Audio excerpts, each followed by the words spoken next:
I've been waiting for my husband to lie to me. Tonight, he finally did. The records are sealed. Superior Court of Connecticut.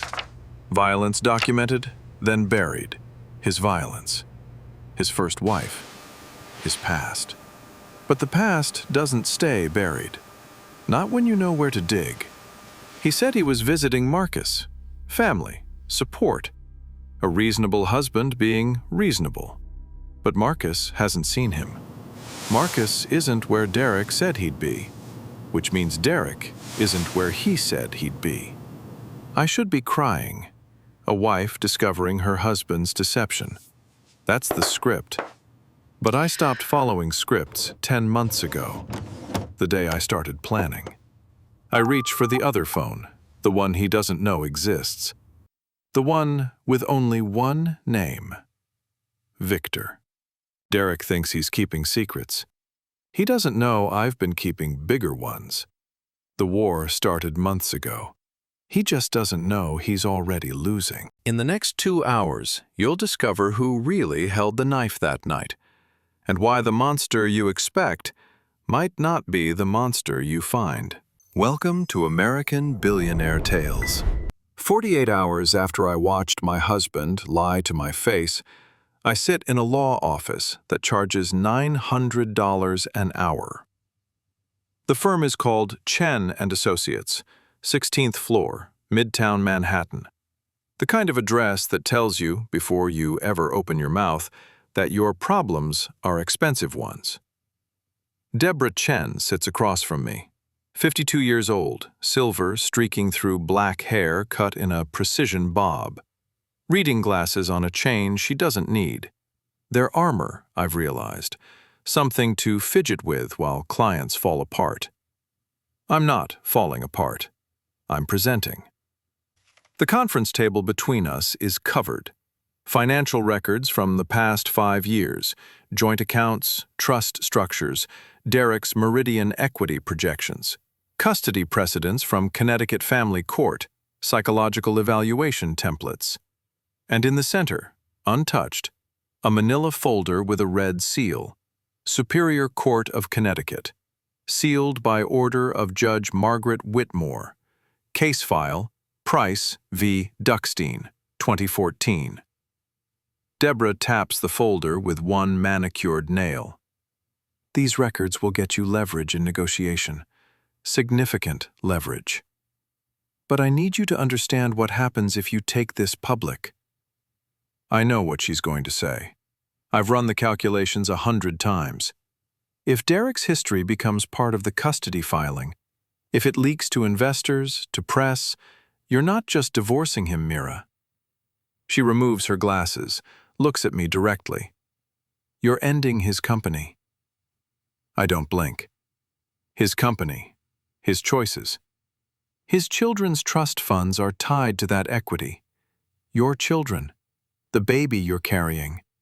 If Meridian's IPO collapses, those trusts lose 60% of their projected value. My hand drifts to my belly. 7 months. The baby kicks as if on cue, a small foot pressing against my palm, reminding me that everything I do now, I do in plural. That's his fault, I say, not mine. Deborah watches me. She's seen this before. Wives who enter this office as victims and leave as something else, something harder. She's trying to decide which kind I am. How long have you been preparing this? I could lie. Tell her the flight was the trigger, that I discovered his deception last week and moved swiftly because that's who I am. But Deborah is too smart for that, and I need her to trust me. 10 months. She doesn't react, doesn't write it down, just holds my gaze. 10 months ago, I started documenting his behavior, the way he controlled the finances, the way he questioned every purchase I made over $50, the way he... I stop, breathe. The way he stands in doorways. Stands in doorways? Like he owns every exit, like he's deciding whether to let me leave. Clicking, once. Deborah picks up a legal pad, begins to write. We can work with that. Emotional abuse is grounds, coercive control, but it's harder to prove than physical. He was physical. Not with me, with his first wife. I push the sealed folder toward her. My fingers brush the red stamp. 10 years ago, Janelle Price. They were married 18 months. He threw her against a kitchen island. She had contusions on her shoulder and hip. She was hospitalized overnight. She dropped the charges.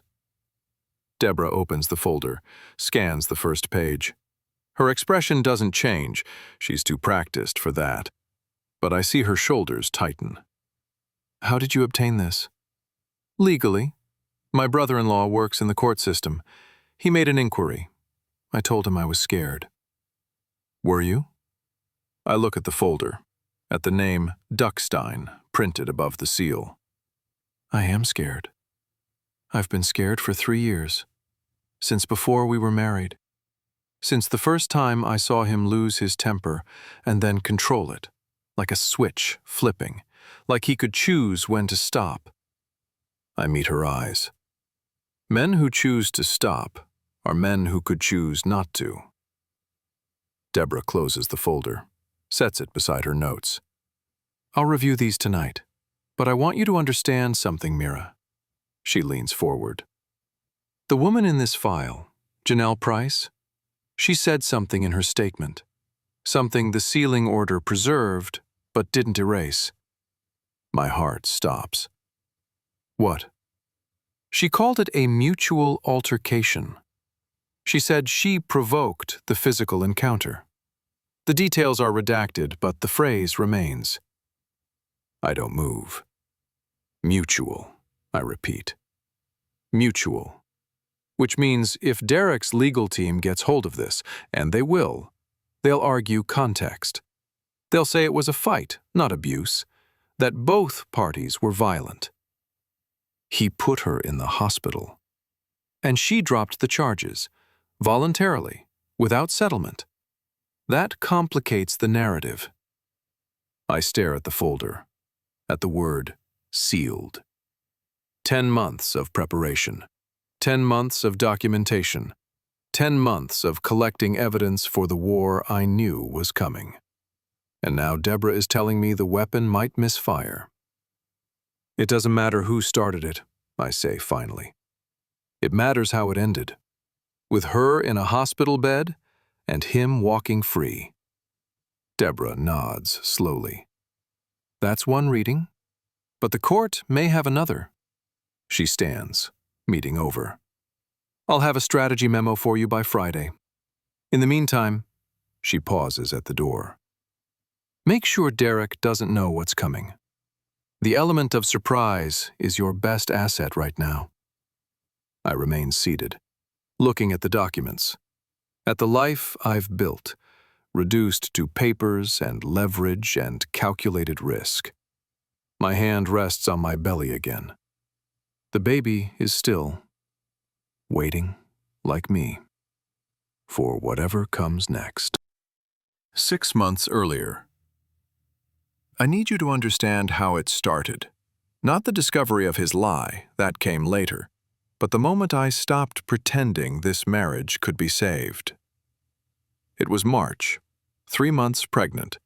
We hadn't told anyone yet. Derek wanted to wait until we were safe, past the risk of loss. I should have noticed his choice of words. Safe. As if the pregnancy were a negotiation, not a miracle. The nursery was half decorated. I'd started painting one wall, a soft sage green, gender neutral, hopeful. The crib was still in its box in the corner. A mobile of silver stars sat on the dresser, waiting to be hung. I was sitting on the floor, back against the unpainted wall, looking at color swatches, trying to feel something other than what I actually felt, which was trapped. My phone showed 11:47 p.m. Derek should have been asleep. He had an investor call at 7 a.m. He was always asleep by 11 before investor calls. But I heard his footsteps on the stairs, heavy, deliberate. He appeared in the doorway, and he didn't enter. He just stood there, silhouette filling the frame, his shoulder touching one side, his hand braced on the other. The hallway light behind him made his face unreadable, his body a wall. My heart began to beat faster. Not because he'd done anything, because of what he could do. Because the geometry of the room had suddenly shifted. He was between me and every exit. "You left the dishes in the sink." His voice was calm, almost bored. "Again." I didn't answer, couldn't answer. My throat had closed around something that might have been fear or might have been years of accumulated silence. "Mira." He said my name like punctuation. "I asked you to do one thing." I found my voice. "I was painting. I forgot." "You forgot." He repeated it. Not a question, a judgment. "I'll do them now." I started to stand. My back ached. 3 months of pregnancy had made everything harder. Standing, sleeping, pretending. "Don't bother. I already did them." He turned, walked away. I heard his footsteps descend the stairs, heard the bedroom door close, heard the lock click from inside. He'd locked me out of our bedroom because of dishes. And here's the thing I need you to understand. He never raised his voice. He never moved toward me. He never threatened or touched or explicitly frightened. He didn't have to. The way he filled that doorway, the way his calm was chosen, deliberately applied over something larger, something controlled but not absent. The way he said my name like he owned it. I'd grown up watching my father do the same things. I sat back down on the nursery floor, stared at the sage green wall I'd been so proud of, and I thought about my mother. She stayed. 18 years she stayed. Told herself it was for us, for me and my brother, that children needed a father, even a frightening one, that she could absorb enough of his anger to keep us safe. She was wrong. What we learned wasn't safety. It was that love looks like standing in doorways, that marriage means choosing silence, that women who speak up lose everything. I promised myself I'd never become her. And sitting in that nursery, 3 months pregnant, watching my husband's shadow recede down the hallway, I realized I already had. I opened my laptop. The screen glowed blue-white in the darkness, illuminating my face, reflecting in my tears. I typed, "Divorce attorney, Connecticut, high net worth." The results populated. Chen and Associates, established 1987. Discretion guaranteed. I wrote down the number, tucked the paper into my jewelry box, beneath my grandmother's diamond studs, where Derek would never look. And then I stood, went to the kitchen, checked the dishes. He hadn't done them. They were still in the sink, exactly where I'd left them. He'd lied, to punish me, to make me feel small. I washed them anyway, one by one, in the dark kitchen of my beautiful prison. And I decided, not that night, not yet, but the decision was planted, a seed in soil he didn't know I was tending. 6 months later, I'd have a folder full of evidence, an attorney on retainer, a second phone with a single contact, and a husband who didn't know the war had already begun. Day 2 of Derek's absence. He thinks he's visiting his cousin Marcus. He thinks I believe him. He thinks the woman he married is still the woman who washes dishes in the dark and says nothing. He's wrong. The locksmith arrived at 9 a.m. A heavy man in a blue uniform, tool belt jangling, professionally disinterested in why a pregnant woman needed every lock in the house changed while her husband was traveling. "You want the same key for all of them?" he asked, already measuring the front door. Yes, and I need the old locks destroyed. Not discarded. Destroyed. He looked at me then. A flicker of something. Recognition, maybe, of a familiar story. But he just nodded. Yes, ma'am. I watched him work. Stood in my own foyer like a general surveying a battlefield, watching the first fortifications go up. The children were with the nanny in the playroom. I could hear Theo, 4 years old, already loud, laughing at something on the television. Lily, just 2, babbling in the half-language of toddlers. They didn't know their father was being erased from this house, one lock at a time. Maybe that was mercy. Maybe it was cruelty. I couldn't tell anymore. After the front door, the locksmith moved to the back, then the garage, then the side entrance I'd forgotten we had, the one Derek used when he came home late and didn't want to wake the children. Didn't want to wake the children. That's how I'd always read it. Now I wondered if it was just another form of control, another way of moving through the house, unseen, unaccountable. While the locksmith worked, I went upstairs. Derek's closet was larger than the bedroom I grew up in. Walk-in, climate-controlled, organized by color, by season, by occasion. His suits hung in garment bags, tissue paper between the folds. His shoes were stored in their original boxes, labeled and dated. The closet of a man who controlled everything. I started packing. Not with anger. I'd expected anger, hoped for it. Anger would have felt righteous. Instead, I felt something closer to surgery. Clinical precision. One suit, then another. His ties rolled carefully. His cufflinks in a velvet tray. I picked up his watch, the Omega Seamaster, his father's. The only thing Derek owned that had sentimental value. He wore it every day, touched it when he was anxious, checked it when he was bored with conversations. It was the closest thing to a tell he had. I held it for a moment, felt its weight, the sweep of the second hand measuring time neither of us could get back. Then I placed it in the box with everything else. The clothing went to his sister's house. I'd already called her. Marlene, 2 years older than Derek, perpetually disappointed in him, quietly thrilled to be involved in something scandalous. "Are you sure about this?" she'd asked, with the tone of someone hoping I was. "I'm sure." "I never liked how he talked to you at holidays." "I'll have the guest room ready." By 2 p.m., Derek's presence in the house had been reduced to photographs and the faint scent of his cologne in the master bathroom. I walked through the rooms. Living room, kitchen, his home office, looking for anything I'd missed. Anything that might give him a toehold when he returned. I photographed everything.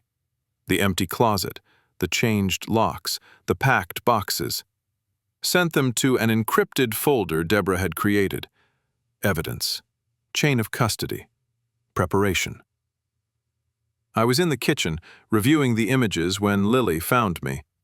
She appeared around the corner like a small ghost, blonde curls wild from napping, her favorite stuffed rabbit clutched in one arm. "Mama?" I crouched down, opened my arms. She ran into them, warm and smelling of baby shampoo and the particular sweetness of a child who hasn't learned yet that the world is hard. "Hey, baby girl." "Where, Daddy?" The question hit me like a physical thing. I felt it in my chest, the impossibility of explaining, the weight of what I was doing and why. I held her tighter. "Daddy's visiting a friend, sweetheart. He'll be back soon."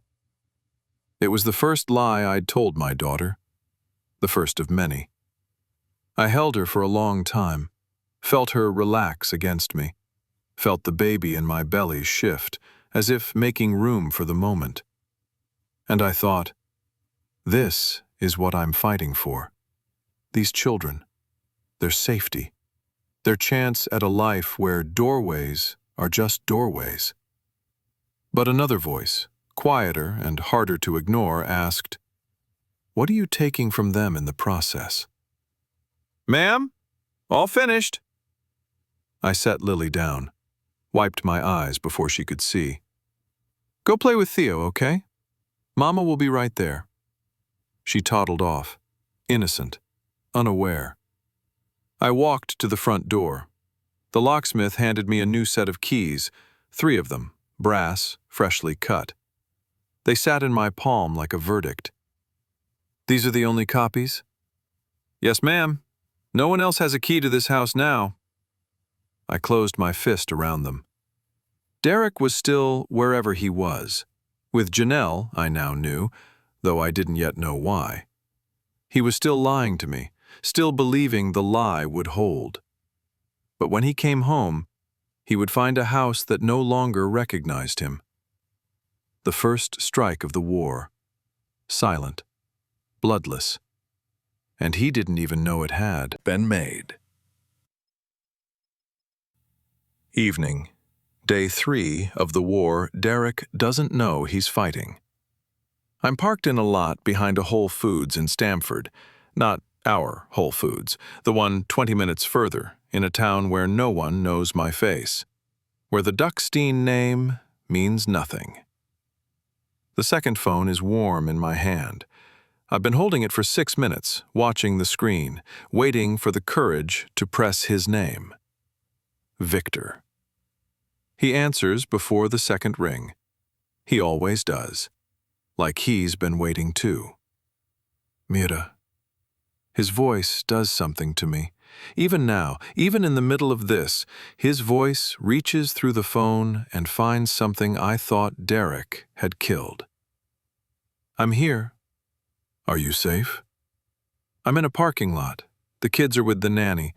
Derek is—" I almost laugh. "Still wherever he is. I've been thinking about you all day." His voice drops lower, more intimate. "I kept looking at the conference room where we—" "Victor," I cut him off. Not harshly, just boundaries. "I need to tell you something." "What is it?"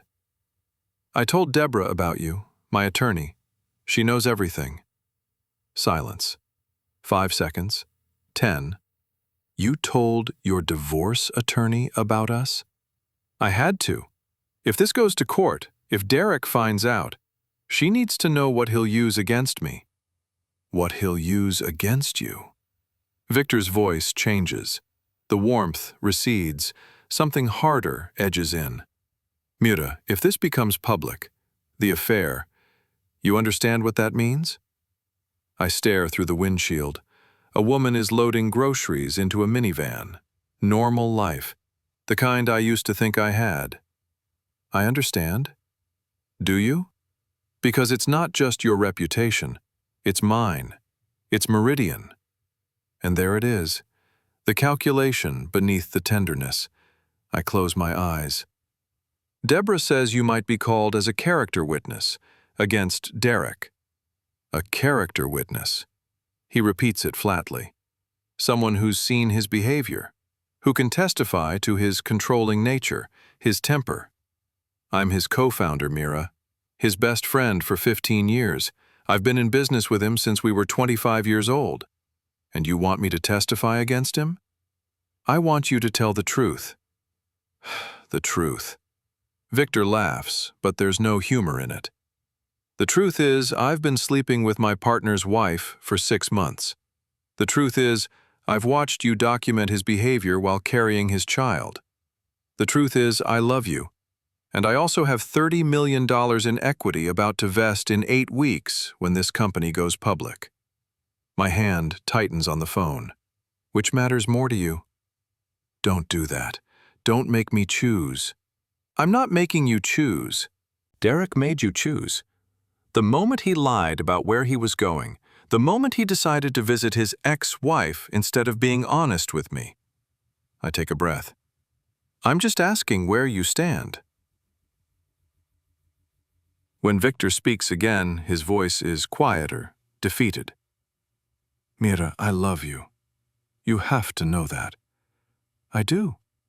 But that company is 15 years of my life. 200 employees, people with mortgages and families and retirement plans tied to Meridian stock. I know. If I testify against Derek, if this becomes public before the IPO, the underwriters walk. The valuation collapses. Everything we built. He trails off. I should feel angry, betrayed. Instead, I feel something colder. Clarity. And if you don't testify? If Derek gets custody? If he uses the affair against me in court? I would never let that. You wouldn't have a choice. Once it comes out that you were involved, his lawyers will subpoena you anyway. The only question is whose side you're on when you take the stand. Victor doesn't answer. Because there is no good answer. We both know it. I look at my reflection in the dark window. The woman staring back is exhausted. 7 months pregnant, alone in a parking lot, negotiating with a lover who may not choose her. I should go. Mira, wait. I'm not asking you to decide tonight. I'm asking you to think about what you're willing to sacrifice. I pause. Because I'm sacrificing everything. My marriage, my reputation, my children's image of their father. And I need to know if I'm doing it alone. I set the phone in my lap, stare at Victor's name on the screen. He loves me. I believe that. I have to believe it. But love and loyalty aren't the same thing. I learned that from Derek. The parking lot empties around me. One by one, the cars pull away. The streetlights flicker on, casting everything in yellow-orange sodium glow. I sit there until the lot is empty, until I'm the only one left. Alone. That's the truth Victor didn't want to say. When this is over, if it ever ends, I'll probably be alone. The lover who can't afford me, the husband who underestimated me, the children I'm doing this for, who may never understand. I start the car, pull out of the lot. The phone sits silent beside me. One contact, one name, one more person who might let me down. But not tonight. Tonight, I still have keys to a house that no longer recognizes Derek. Tonight, I still have the sealed file unopened on my desk. Tonight, I still have surprise on my side. That will have to be enough. Day 4. The house is chaos in the best way. Theo building towers and destroying them with monster truck sound effects. Lily dancing to something on the TV. The nanny trying to referee from the kitchen. Normal life. The performance of it, anyway. I'm on the living room floor with Lily, stacking blocks she immediately knocks down, when my phone rings. Not the second phone, the first one. The wife phone. The screen shows his face. A photo from 2 years ago, our anniversary dinner. Him laughing at something I said. We looked happy. Maybe we were. Derek, calling. I answer. Hi. Hey, you. His voice is warm. The voice he uses when he wants something, or when he wants me to think everything is fine. How are my babies? I watch Lily knock over another tower. Theo is pretending the monster truck can fly. They're good. Loud. Missing you. I miss them too. So much. How are you? The question lands like a test. How am I? I'm packing your belongings. I'm changing your locks. I'm building a case that might destroy your company and your relationship with your children. I'm fine. Tired. The baby's been kicking a lot. That's good. Active baby. Healthy. He sounds genuinely pleased, genuinely concerned.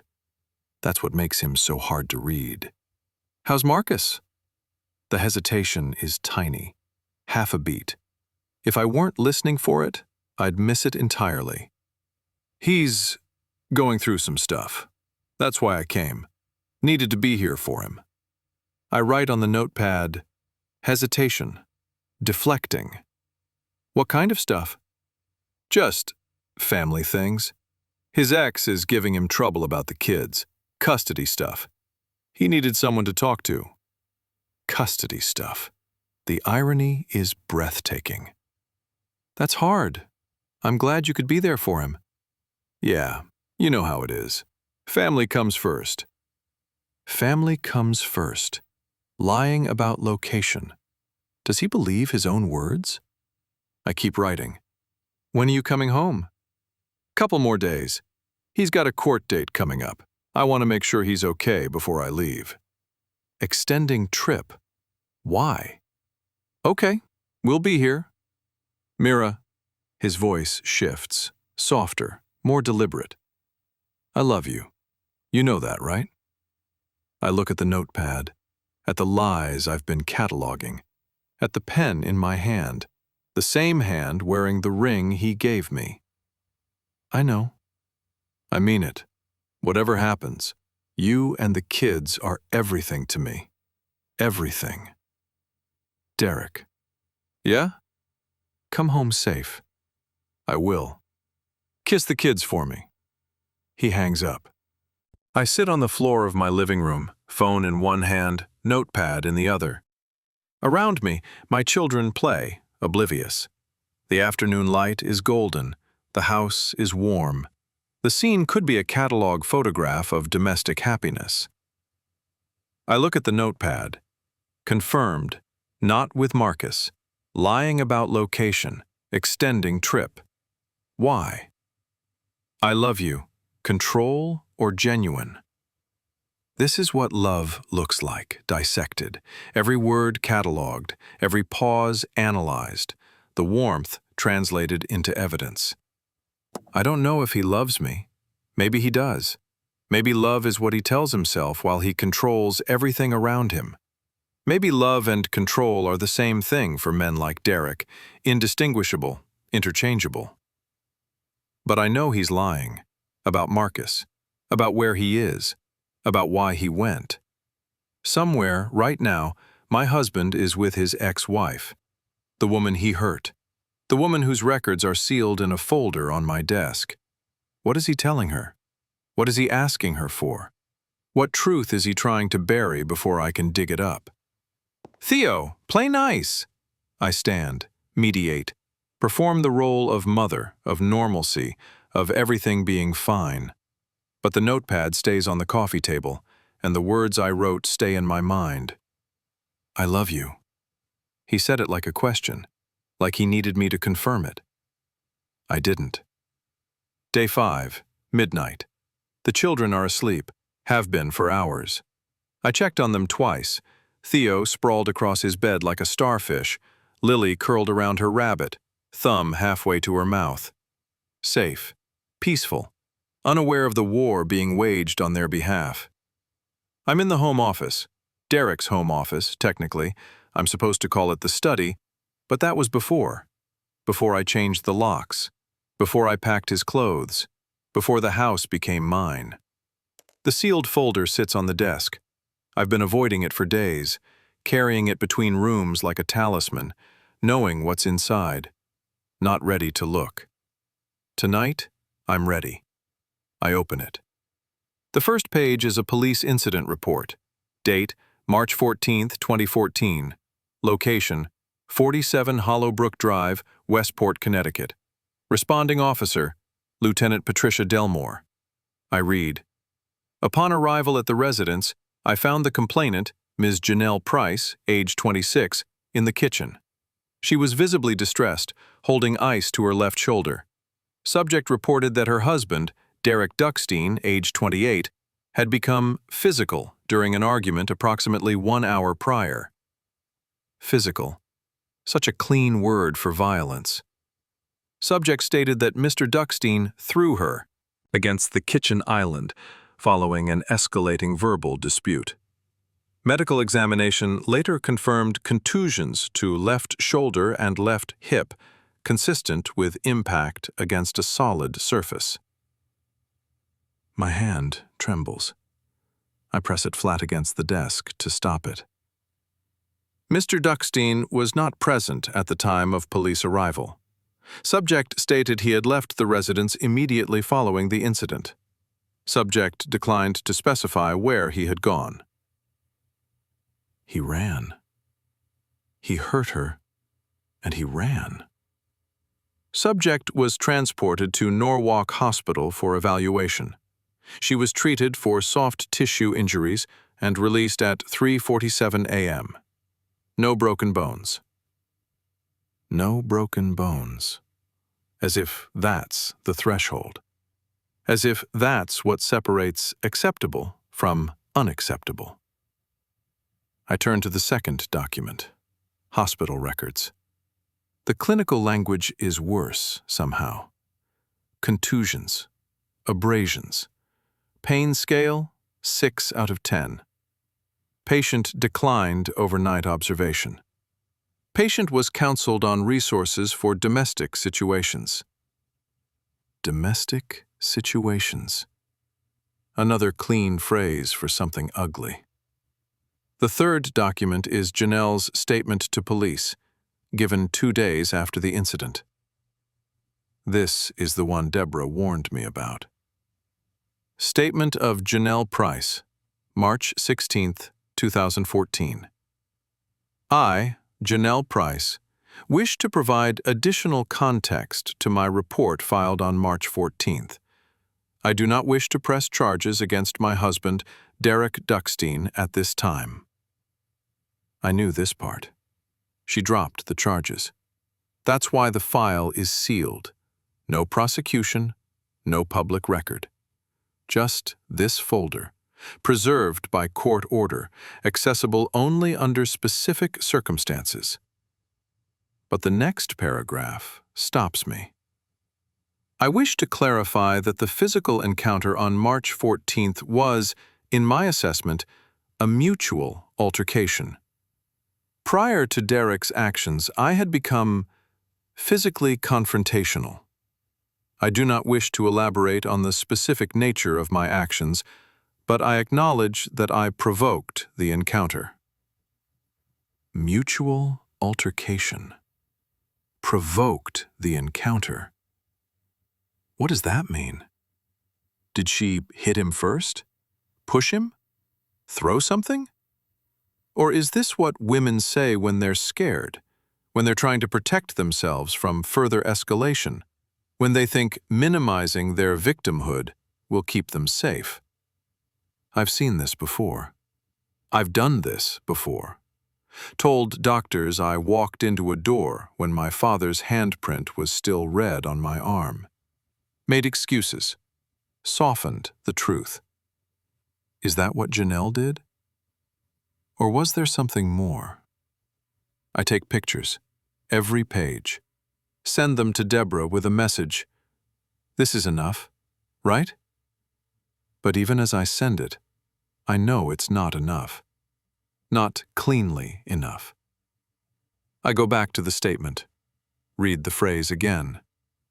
I provoked the physical encounter. What did you do, Janelle? What are you hiding? I stare at the folder, at the evidence I've been waiting 10 months to wield, at the weapon I've sharpened in the dark. And for the first time, I feel something I didn't expect. Doubt. Not about Derek. He hurt her. The hospital records are clear. Whatever she did, he responded with violence. He threw her against a kitchen island hard enough to leave contusions. That's not mutual. That's disproportionate. But the doubt is there anyway. A crack in the certainty. It doesn't matter who started it. I say it out loud. To the empty room, to myself. It matters how it ended, with her in the hospital and him walking free. I close the file, set it aside. But the phrase lingers. Mutual altercation. What is Derek doing in Portland right now? What is he asking Janelle for? Is he begging her to keep quiet? Or is there something else? Something she has that changes the story? 2 a.m. He comes home tomorrow, or the day after, whenever he's finished with whatever he's doing. And when he does, he'll find a house that no longer welcomes him, a wife who no longer believes him, a war he didn't know had started. But maybe, just maybe, I don't have all the weapons I thought I did. The file stays closed on the desk. I don't sleep. Day 6, 11:07 p.m. I'm upstairs when I hear it. The sound of tires on our driveway, the sweep of headlights across the bedroom ceiling. He's home. I stand at the window, the same window where I watched the empty driveway for 6 days. Now, it's not empty. Now there's a black Tesla in the drive, and a man climbing the porch steps with a suitcase. My husband. I watch him reach for the door, watch his key slide into the lock, watch him try to turn it. He tries again. He steps back, looks at the door, looks at the lock. Understanding dawns slowly on his face, visible even from here, even in the porch light. New lock. His phone appears in his hand. The call comes through on mine seconds later. I answer. Mira, what the hell is going on? I don't move from the window. He looks up, sees my silhouette. Your things are at your sister's. I've filed for temporary separation. The children will stay with me pending custody evaluation. What? Mira. I know where you went, Derek. Silence. I know who you went to. And I know what you did to her 10 years ago. I watch his face change. Even from here, even through glass and distance and darkness, I see it. Not guilt. That's what I expected. The flush of shame, the darting eyes of a man caught. But that's not what I see. I see grief. Mira. His voice is quieter now, almost pleading. Let me in. We need to talk. You don't live here anymore. The kids are asleep, and they'll stay asleep. You can see them through the attorneys. Mira, please. Whatever you think you know. I know, Derek. I have the records. The police report. The hospital records. I know about the kitchen island. I know about the contusions. Those records are sealed. Were sealed. He stands on the porch of his own home, suitcase at his feet, phone in his hand, looking up at the window where his pregnant wife watches him like a stranger. Let me explain, please. There's more to it than you know. More to it. The phrase echoes what Janelle's statement said. Mutual altercation provoked the encounter. For a moment, just a moment, I want to know. I want to open the door and hear his version and understand what happened in that kitchen 10 years ago. But then I remember the nursery, the doorway, the way he said, "You left the dishes in the sink, again." Like my failures were weapons he was cataloging. You can explain to my attorney. I hang up. Watch him stand there. Watch him not move. He could break the door down. He could make a scene. He could call the police and claim I've locked him out of his own home. But he doesn't. He picks up his suitcase, walks back to the car, gets in. The headlights sweep across the ceiling again. Then darkness. He's gone.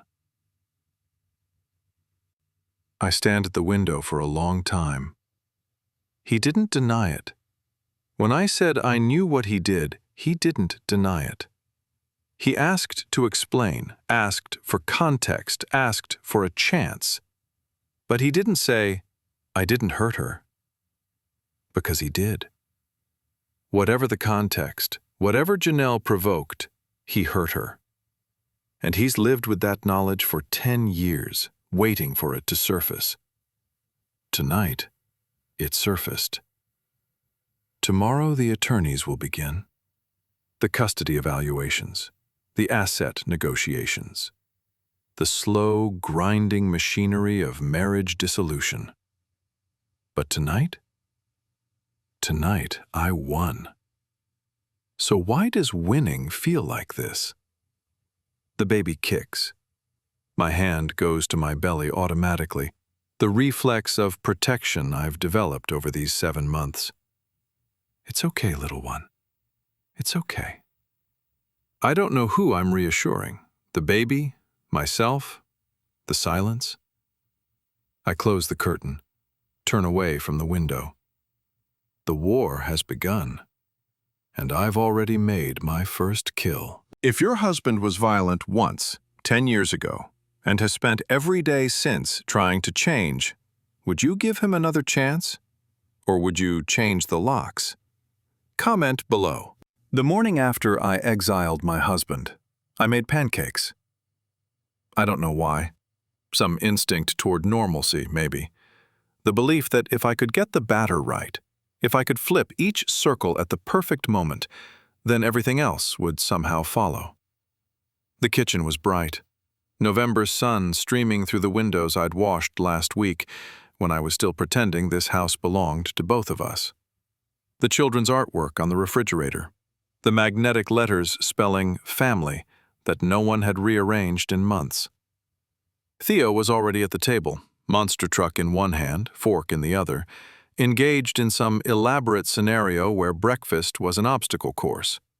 Lily was in her high chair, methodically destroying a banana. And Amara was watching me.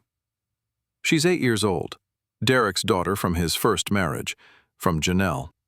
She visits every other week, a small ambassador from a kingdom I'd never fully understood. Usually she's bright, chattering, full of questions about everything. This morning, she was silent. I felt her eyes on my back as I flipped the pancakes, that particular weight of a child who knows more than she should. You want chocolate chips in yours, sweetheart? No, thank you. Her voice was small, careful, the voice of a child who's learned to read rooms. I brought her the pancakes, sat across from her. Theo was making engine noises. Lily was singing to her banana. The kitchen was chaos in the best way, except for the stillness at the center. Amara's stillness. Where's Dad? The question landed like a stone in water, ripples spreading. I'd prepared for this, rehearsed the words in the shower, in the car, in the dark hours before dawn. I had a script. He's staying somewhere else for a little while. Grown-up stuff. Nothing to do with you. Amara looked at her pancakes, didn't touch them. Is it because of what he did to my mom? Everything stopping. Froze, spatula in hand, batter dripping. What do you mean, sweetheart? Amara's eyes came up to meet mine. Gray-blue, like Janelle's in the photographs I'd seen in the sealed file. The same eyes that had witnessed something she was too young to understand and too old to forget. I heard them fight once. Before you. Before they got divorced. She pushed a piece of pancake with her fork, not eating, just moving. It was really loud. I was supposed to be asleep, but I wasn't. My heart was hammering. I set the spatula down carefully, deliberately, buying time. What did you hear? Crashing, like something breaking. Her voice dropped lower. And my mom crying. And then nothing. Like everything just stopped. And after? Dad came into my room. He didn't know I was awake. He sat on my bed for a really long time, and he said, she swallowed. 8 years old, carrying this. He said he was sorry, and he'd never do it again. He said that to you? While you were pretending to sleep? I don't think he was saying it to me. Amara looked up, and for a moment she looked so much older than 8, so much more tired. I think he was saying it to himself. I moved around the kitchen island, knelt beside her chair, The way you do with children when you need them to hear something important. My hand found hers. Amara, sweetheart, listen to me. She waited, patient, the way children who've learned to wait always are. Whatever happened before, between your dad and your mom, that's not your fault. It was never your fault.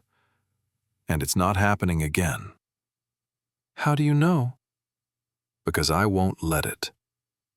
Her small hand turned in mine, gripped back. Something passed between us, not quite trust, not quite understanding, something closer to recognition. Two women who'd loved the same man, who'd feared him in the same ways, who'd heard him apologize in the dark. Is that why he's staying somewhere else? Because you're scared too? The question hit me in the chest, a child's clarity, cutting through all my legal strategy and documented evidence and carefully constructed warfare. Because you're scared too. Yes, sweetheart.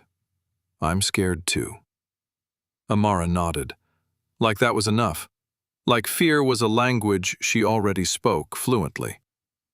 Lily, shrieking with joy, the chaos resuming, she picked up her fork, started eating. The conversation was over. But I stayed on my knees for a moment longer, looking at this child who'd just confirmed everything I'd suspected and added a dimension I hadn't considered.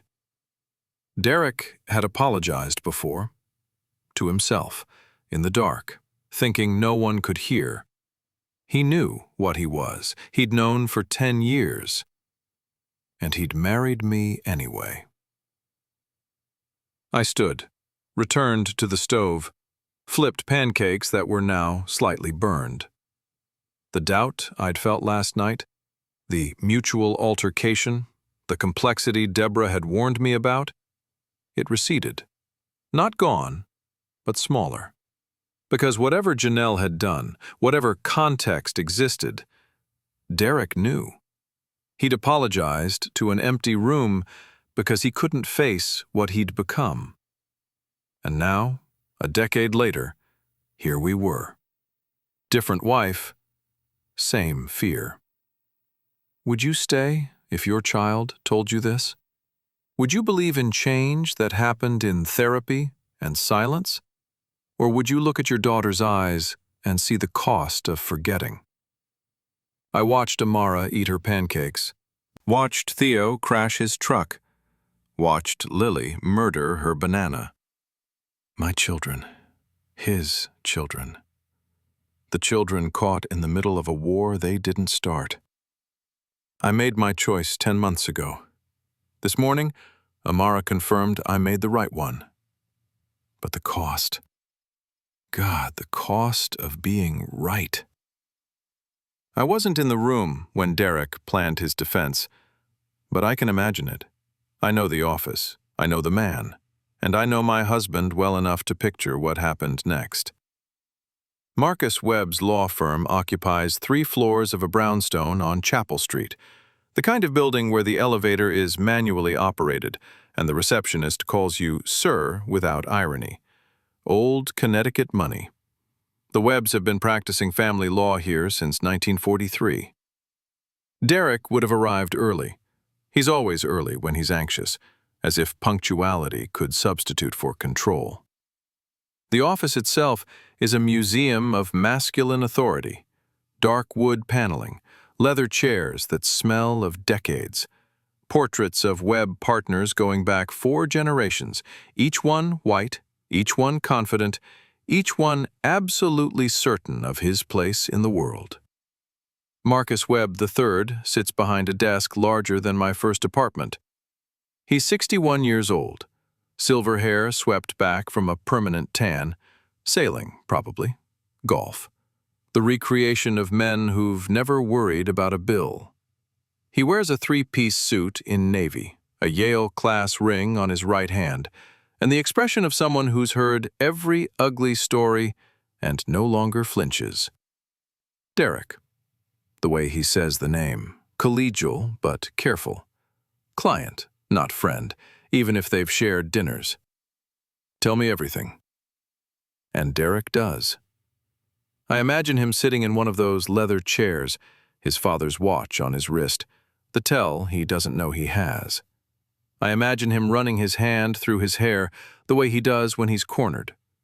I imagine his jaw set, his voice controlled, the careful performance of a man who's spent 10 years learning to contain himself. She has the sealed records. I don't know how she got them, but she has them. Records can be contextualized. What else? She knows I went to see Janelle. The ex-wife, the one from the incident? Yes.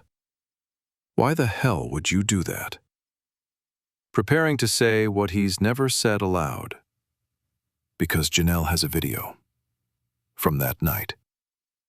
I can see Marcus leaning forward, the predator instinct of a man who's won cases for 40 years by finding the evidence others overlooked. A video? Her phone was recording. She'd started filming arguments, documentation, I guess, evidence of her own in case she needed it. Derek's voice would drop here, quieter, the memory surfacing. That night, she forgot to turn it off. The phone was on the kitchen counter. It recorded everything. And what does everything show? It shows her attacking me first. She threw a glass. Then she grabbed a knife from the block. I told her to put it down. She didn't. She came at me. And He would stop here, swallow. I reacted. Badly. I grabbed her arm, twisted the knife away. She fell, hit the island. The video ends there. The phone battery died, or she knocked it over, I don't know. But it shows enough. It shows she initiated. Marcus would be calculating, running the numbers only lawyers can run. Then why bury it for 10 years? If you have exculpatory evidence. Because using it would have destroyed her. The silence in that room must have been absolute. Janelle was unwell. We both were. The marriage was toxic, mutually toxic. But she was worse. Depression, paranoia. The knife wasn't...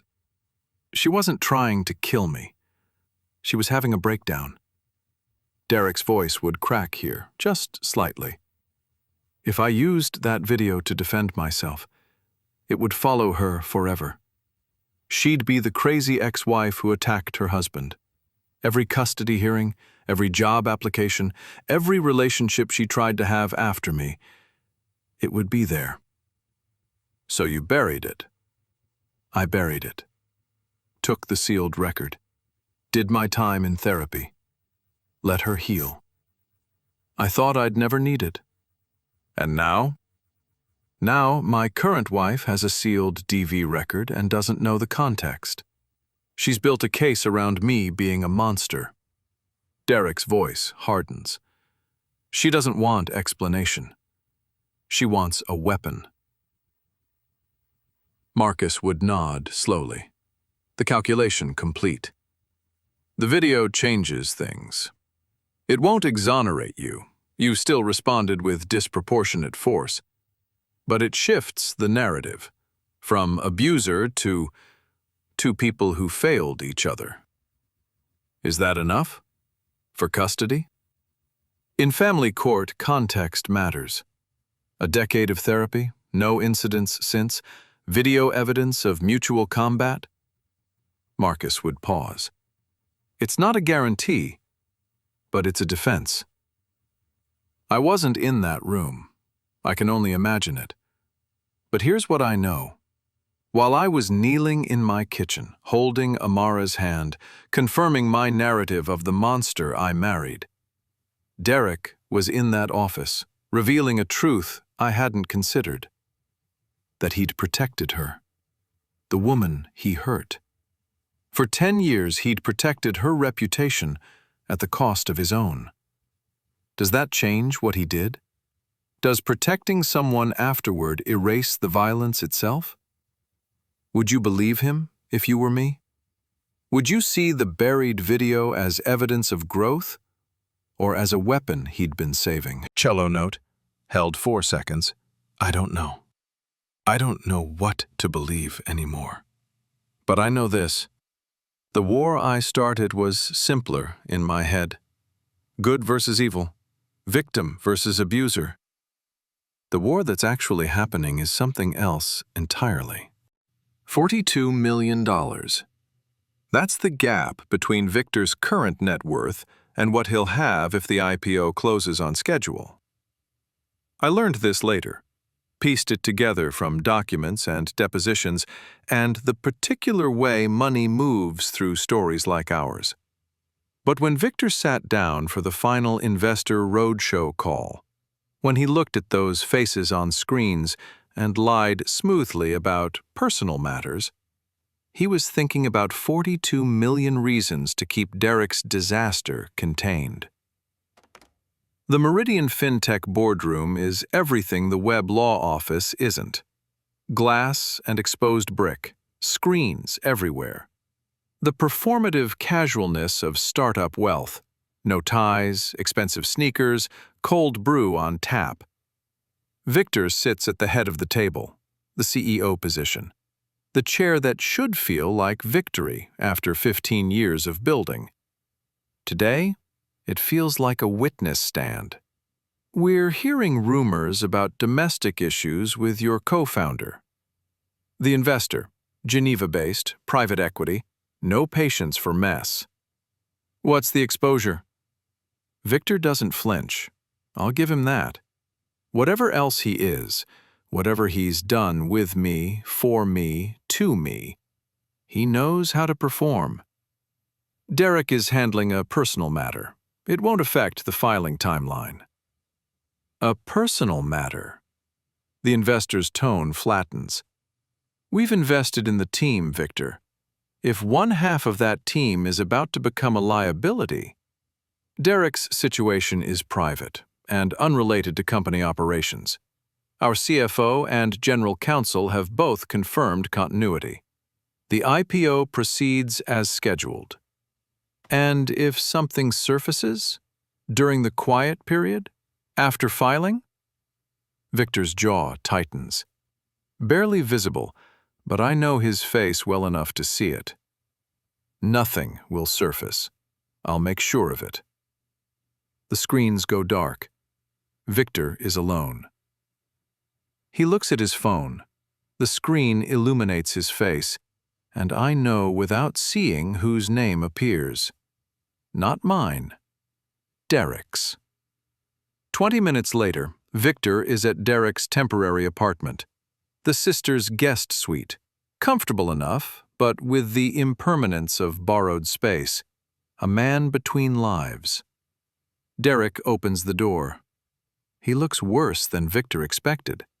Unshaven, dressed in yesterday's clothes.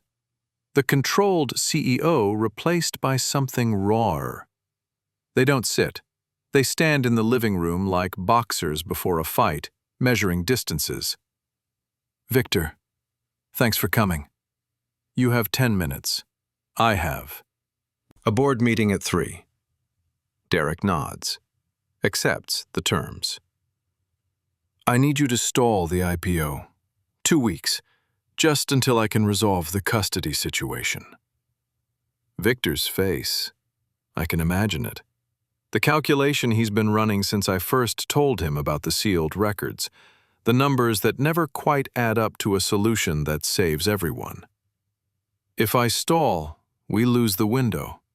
The underwriters have other deals. The market conditions won't hold.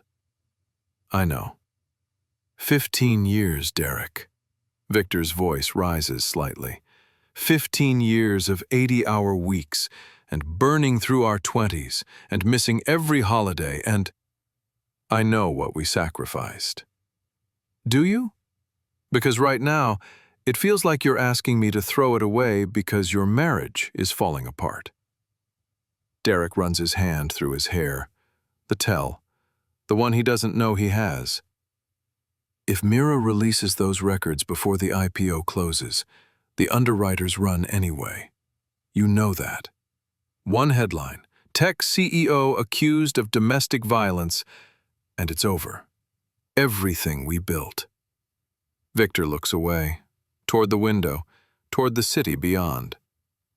She has more than records, doesn't she? Derek doesn't answer immediately. When he does, his voice is flat. She has documentation, months of it. The way I talked to her, the way I controlled things. I didn't realize how it looked, until now. Is any of it true? It's interpretable. I was demanding, particular, the kind of husband my father was. Derek exhales. But I never touched her, never raised my hand, never raised my voice. That's not what she's saying. No, it's not. Victor turns back to Derek, his best friend, his business partner, the man whose wife he's been sleeping with for 6 months. I'll buy you a week. 1 week. The underwriters can push to the 23rd if I massage the timeline. Thank you. Don't thank me. 1 week means you either resolve this or we file anyway with whatever shitstorm is happening. Either way, the IPO closes. Derek nods, understanding the math, the $42 million sitting between friendship and fortune. There's something else. What? Derek hesitates, the first time Victor has ever seen him hesitate about anything. Mira has someone. I don't know who, but she has someone helping her, someone close. Victor doesn't move, doesn't blink, years of poker faces saving him. What makes you think that? The way she moved, the timing. Someone's been advising her, telling her when to act, what to document. Derek looks at Victor, searches his face. If I find out who it is, it changes everything. I imagine Victor's heart in that moment, the calculation becoming more complicated, the lies multiplying. Focus on the custody. Find whoever's helping her later. Derek nods, accepts the redirect. But the suspicion is planted, and Victor knows, standing in that borrowed living room, that the clock he's racing isn't just the IPO. It's the clock until Derek discovers the truth. 1 week. To save the company, manage Mira, and stay invisible. $42 million. Would you lie for that much? Would you betray everyone, best friend, lover, yourself, for a number you could retire on? I don't know Victor's answer. I'm not sure he does either. Victor's apartment is in Soho, 12th floor, the kind of building where the doorman knows your name and your secrets in equal measure. I've been here 11 times. I counted once in the early months when counting felt like proof that this was real, proof that someone wanted me without conditions. Tonight makes 12. He gave me a key in September, for emergencies, he said. But the way he said it meant something else. Meant, you belong here. This is yours, too. I use it now because he didn't answer when I called. 3 times. 3 calls going to voicemail while the IPO clock ticks and Derek strategizes, and my leverage weakens by the hour. The apartment is dark. Not empty, I can hear him moving in the bedroom, but dark, like a man who doesn't want to be found. I turn on the living room lamp. The space reveals itself, floor-to-ceiling windows, the city glittering beyond. Minimalist furniture in grays and navy, a Basquiat print on the wall. Everything curated, controlled, beautiful, like him. Victor appears in the doorway, silhouette first, then details, bare feet, dress pants, white shirt unbuttoned at the collar. He's been drinking. I can see the whiskey glass in his hand, the slight looseness in his posture. You didn't answer. I know. 3 times, Victor. I know. He doesn't move toward me, doesn't smile, doesn't offer the warmth I've come to rely on. Something has shifted. We need to talk about the affidavit. Victor's jaw tightens. He crosses to the window, back to me, looking out at the city. I figured that's why you're here. Deborah says your testimony could be decisive. A character witness who's known Derek for 15 years, who's seen how he operates, how he controls, how he what, Mira? Victor turns. The city lights behind him make his face unreadable. How he built a company from nothing? How he worked 100-hour weeks to give his family everything? How he made me afraid to walk into rooms he was already in. Victor sets down his glass, walks toward me, stops 3 feet away, close enough to touch, far enough to mean distance. You want me to destroy my best friend's reputation. On the record. Under oath. I want you to tell the truth. The truth. He laughs, but there's nothing funny in it. The truth is complicated, Mira. The truth is that Derek is difficult and demanding and sometimes cruel. And also that he built Meridian from a business plan on a napkin into a $75 million company.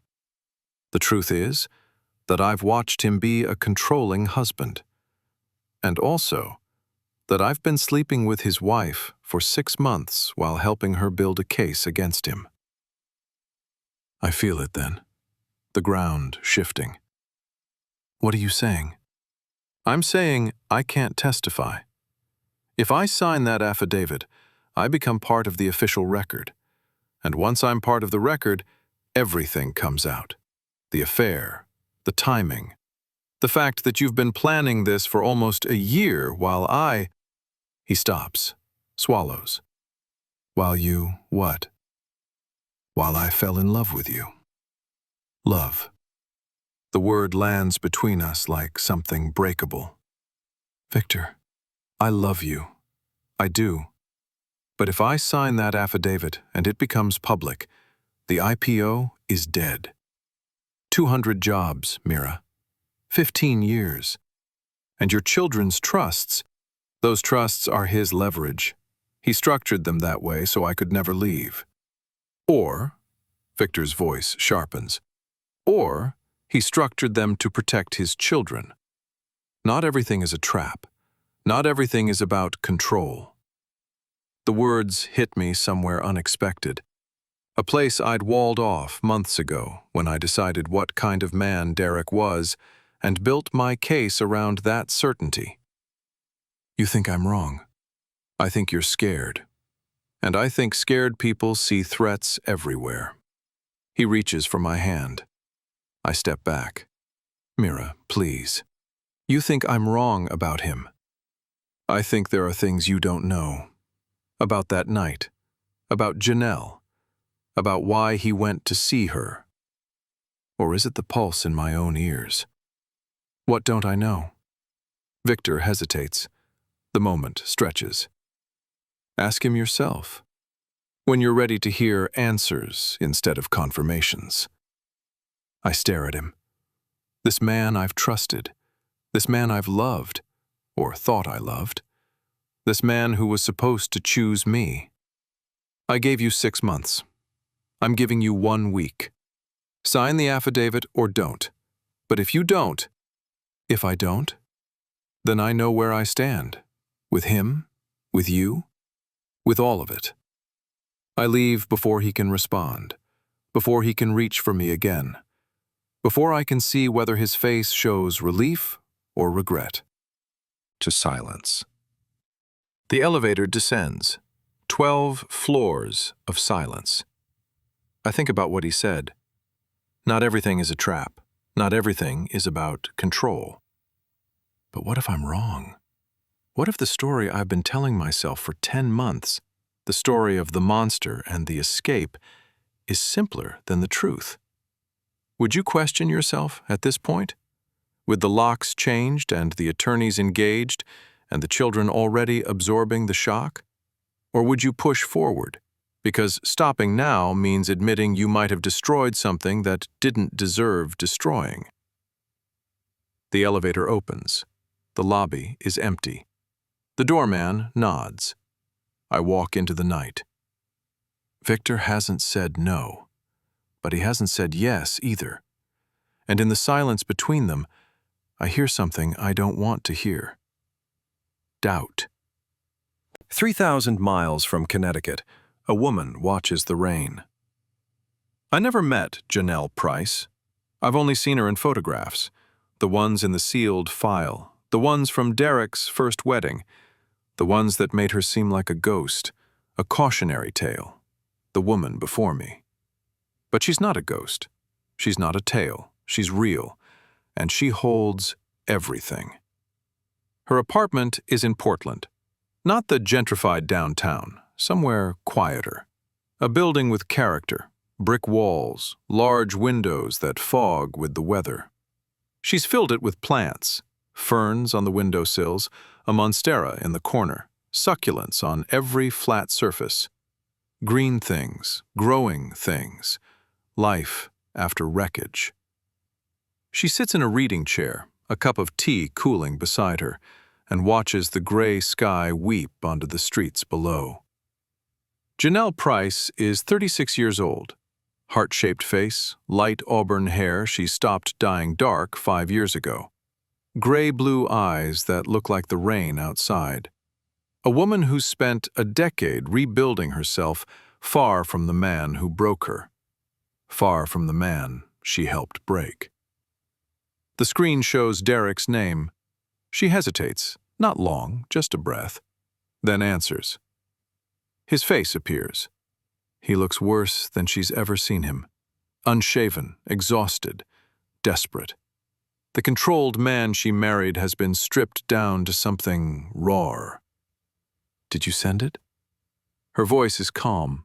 She's practiced calm. The video? It's on a drive, express shipped. You'll have it by tomorrow morning. Thank you. I know you didn't have to. Stop. The word cuts him off. Quiet, but absolute. I'm not doing this for you, Derek. She sets down her tea, looks directly at the camera, at him. I'm doing this because I'm tired of being a ghost in your story. That night was complicated. What happened in that kitchen, it wasn't simple. It wasn't just you hurting me. It was both of us, destroying each other, too far gone to stop. Derek's face on the screen, the guilt that never quite goes away. I know. Do you? Because for 10 years, you've been carrying this narrative. The man who hit his wife, the monster who sought redemption. And I've been the silent victim you protected by burying the truth. Janelle, I had a knife, Derek. I threw a glass at your head. I was having a breakdown, paranoid, convinced you were cheating, convinced everyone was lying to me. I wasn't a victim. I was a participant. And you buried the video to protect me, to keep me from being the crazy wife forever. Yes, and I've resented you for it. Every single day for 10 years. Derek's face shifts. Confusion. Pain.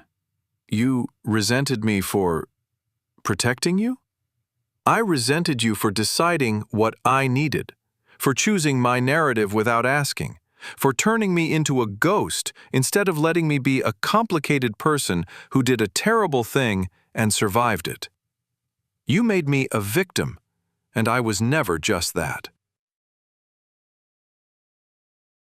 Derek is silent on the screen, processing. I'm sorry. I know you are. You've been sorry for 10 years. Janelle's voice softens, not forgiveness, but something close. Understanding. But sorry doesn't undo what we did. To each other. To ourselves. The video goes to you tomorrow. What you do with it, that's your choice. But if you use it, the world sees both of us, the knife and the shove. the glass and the bruises. Two people who failed each other completely. Is that the story you want to tell? Derek's voice, finally. I want to keep my children. Then tell the truth. All of it. Not the version that makes you a monster or a saint. The version that makes you human. Janelle sets her phone down. Returns to the window. Returns to the rain. I imagine her sitting there, in the quiet of her rebuilt life. The man who hurt her and the woman she was that night, both of them finally visible after a decade in shadow. She's not sending the video to save Derek. She's not sending it to destroy him. She's sending it to be seen. To stop being the ghost. To exist as herself, complicated, culpable, human. Would you send it in her place? Would you release the proof of your worst moment to free yourself from someone else's narrative? The rain keeps falling. Portland doesn't know that 3,000 miles away, a woman is waiting for evidence. A man is praying for exoneration. A marriage is collapsing. And a ghost is finally becoming real. The drive arrives at 9:47 a.m.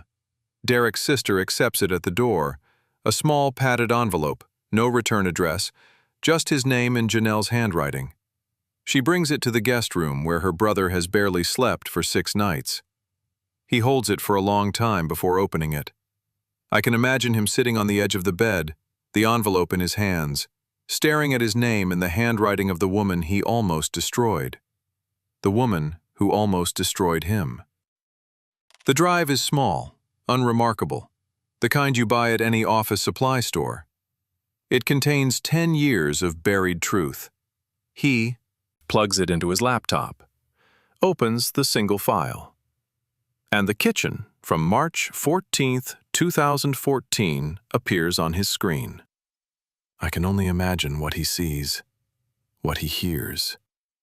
The night that ended his first marriage and began his second penance. The footage is chaotic, shaky, a phone propped on the counter, filming an argument no one meant to record. Janelle's voice first, high and desperate. If you ever talk to her again, I swear. Derek's voice, tighter, trying to control. I told you, there's nothing going on. You're imagining. I'm not imagining it! She threw it. I don't know what, a tumbler maybe, or a wine glass?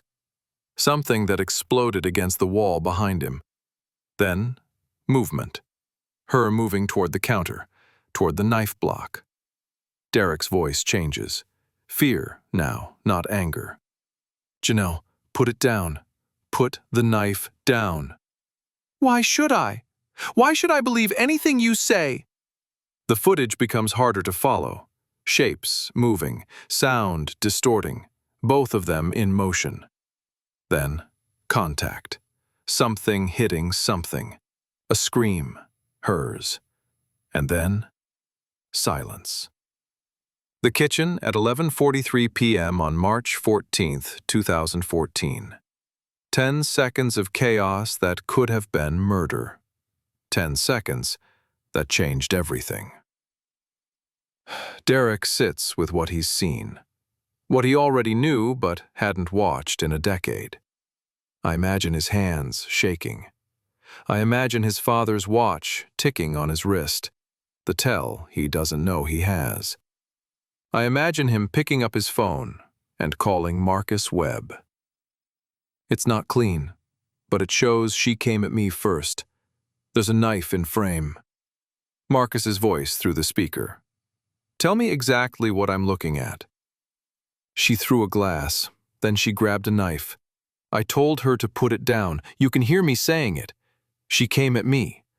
I grabbed her arm, twisted the knife away. She fell, hit the island. The video ends there. Battery died or she knocked it over, I don't know. But it shows enough. It shows mutual combat. That's what I can argue. Two people in crisis, not premeditated abuse, a fight that escalated beyond control. Is that enough? For custody? It won't exonerate you. You still responded with disproportionate force. You're bigger, stronger. You could have walked away. The fact that she initiated doesn't erase what you did, but it changes the story. From monster to mistake. From abuser to someone who failed in a terrible moment and spent 10 years trying to become someone else. Derek's voice. Is that who I am? Someone who made a mistake?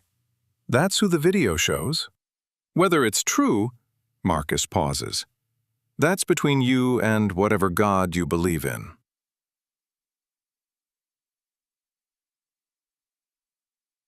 Derek sits in the borrowed room. The laptop closed. The drive still inserted.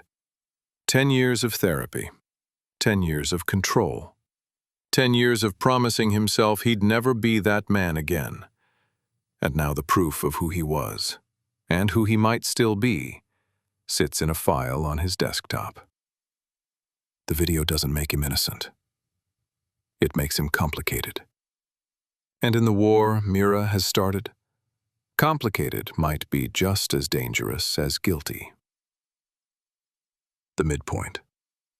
The moment everything shifts.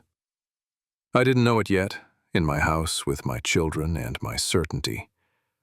I was still the woman with the sealed records, the strategic wife, the victim who'd become a warrior. I didn't know that 3,000 miles away, a ghost had spoken, and the weapon I'd spent 10 months sharpening had just grown dull. Would you still fight if you learned your enemy was also a victim? Would you still swing the sword if you saw the blood already on his hands, some of it his own? I didn't know yet, but I was about to find out. The call comes at 2:17 p.m. I'm in the kitchen, wiping down counters that don't need wiping, when Deborah Chen's name appears on my screen. She never calls without scheduling. Deborah is precise about time. Hers costs $900 an hour, and she respects the currency. An unscheduled call means something has changed. Mira, are you somewhere you can talk? I look at the kitchen. Empty now, children napping, nanny in the living room with headphones, the battlefield temporarily quiet. I'm here. What is it? Derek's counsel just submitted new evidence, filed it with the court an hour ago. My hand finds the counter edge, steadies. What kind of evidence? A video, from the night of the incident with Janelle Price. There's a video. There's a video. Deborah's voice is careful, the voice she uses when delivering difficult truths. Derek's attorney is claiming it shows his ex-wife attacking him first, that there was a knife involved, that he responded excessively, but reactively. The kitchen suddenly feels smaller, the walls closer. A knife. The footage apparently shows her grabbing a knife from the block, coming toward him, his voice telling her to put it down. Then the struggle, then the fall. I close my eyes. 10 months of preparation, 10 months of documenting and photographing and building a case brick by careful brick. 10 months of the sealed record sitting on my desk like a loaded weapon, waiting for the moment I'd need to fire. And now, that doesn't change what he did. No, it doesn't. Deborah pauses. But it changes how a judge will see what he did. Walk me through it. What does this mean for custody?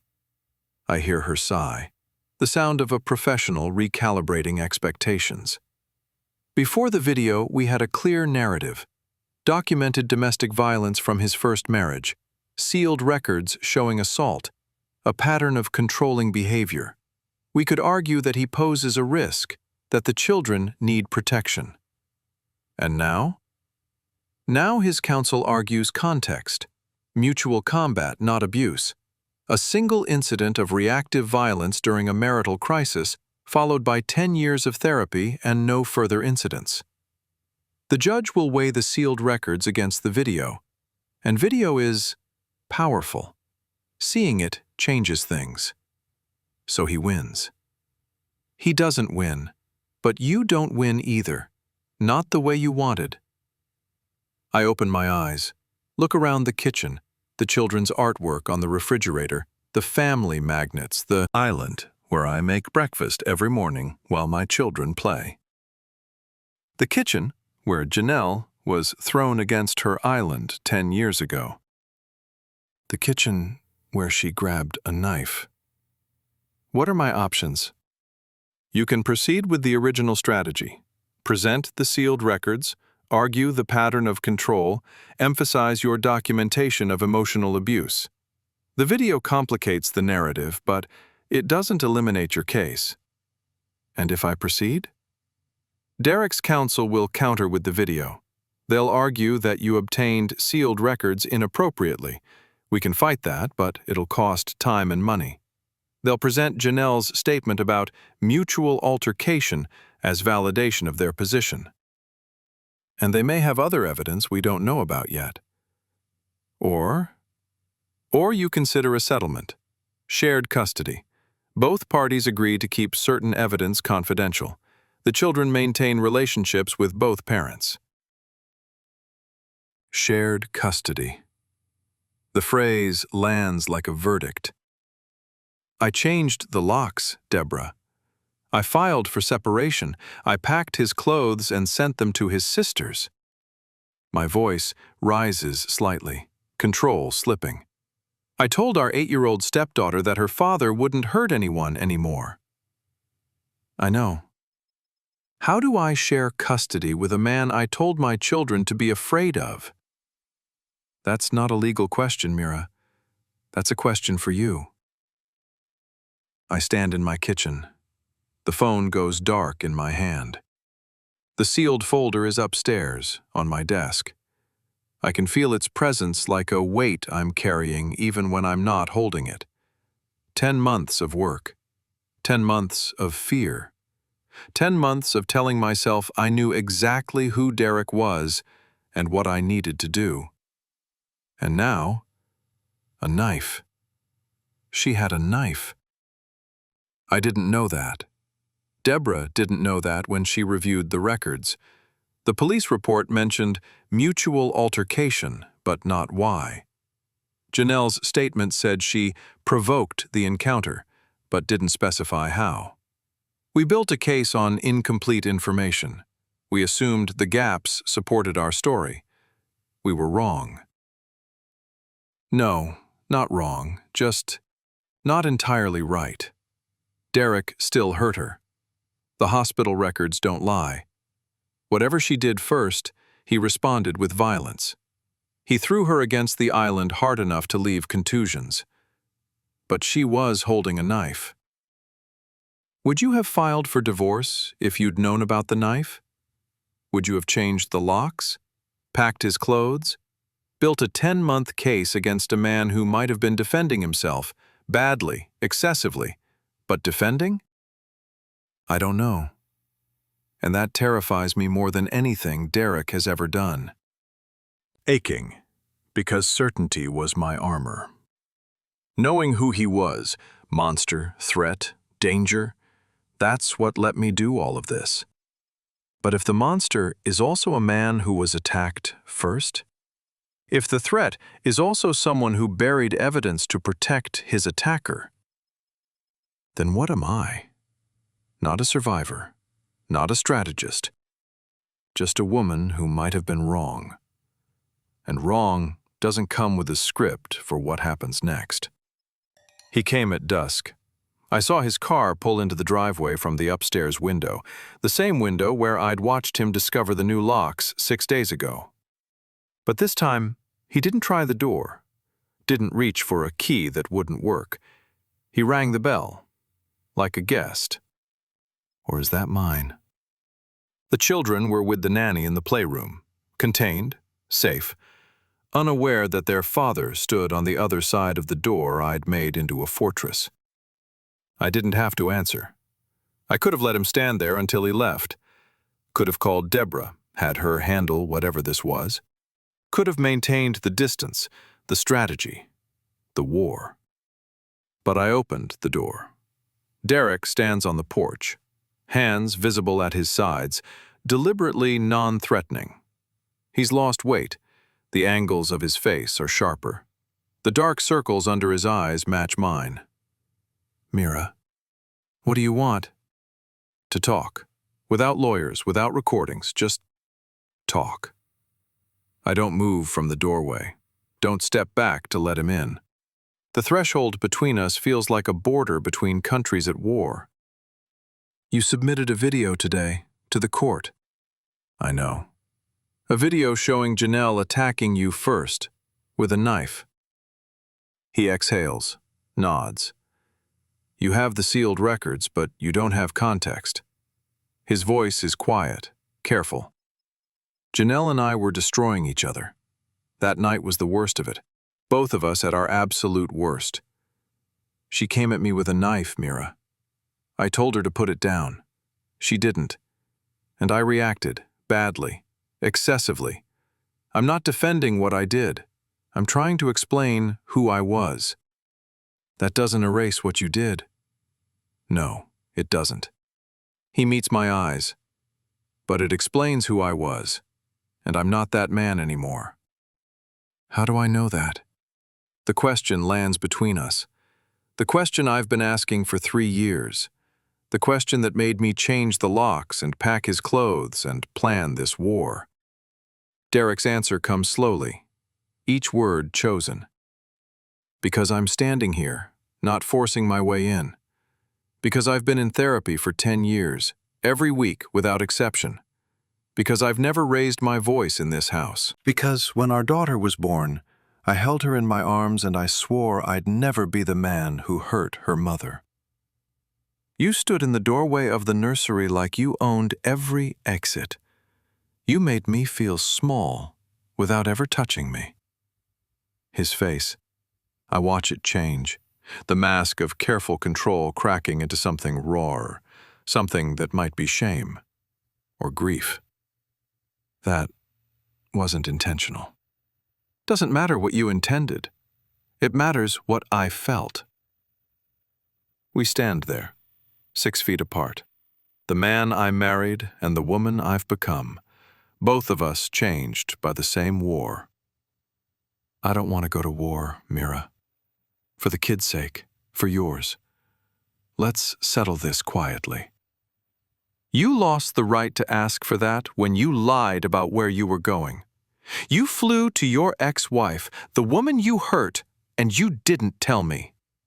I flew to get evidence to defend myself, because I knew you were building a case. His voice drops. I could feel it. The distance, the documentation, the way you flinched when I walked into rooms I've walked into for 5 years. If you knew I was afraid, why didn't you leave? Because I loved you, and because running would have looked like guilt. And now?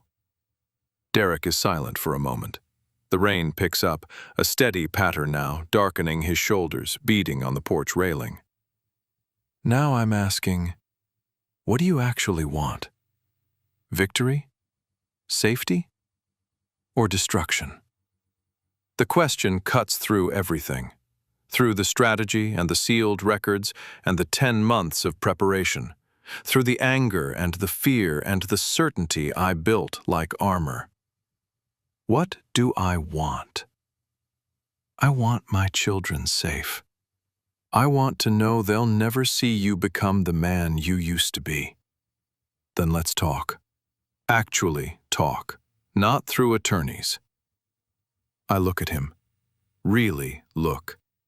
At the gray in his temples that wasn't there 3 years ago, at the lines around his eyes that might be exhaustion, or might be something else, growth or grief, or the weight of trying to be better than you were. Would you believe him if you were me? Would you open the door a little wider, not to let him in, but to let something else out? The certainty that's been suffocating you? The story that made everything simpler? One conversation, no lawyers. And if I don't believe you, If I see him even once, I release everything. Derek nods, accepting the terms. Agreed. We stand there, the door still between us. But something has shifted. Not forgiveness, not trust, just the possibility that this might end differently than I planned. I don't let him in. Not yet. But I don't close the door either. And for the first time in 10 months, I'm not certain I know how this ends. Subscribe to see who was really the monster in this marriage, and discover what happens when both sides have bloods on their hands. We meet at a cafe neither of us has ever been to. Neutral ground. That was Derek's phrase when he texted the address. As if geography could undo what we've done to each other. As if sitting in a place with no memories could create space for something new. The cafe is in Westport, 15 minutes from our house. His house. The house I locked him out of 9 days ago. It's the kind of place where young mothers bring laptops and elderly couples share newspapers. Normal people doing normal things.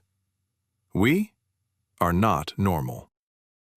I arrive first, order decaf. The baby doesn't need caffeine, and neither do my nerves.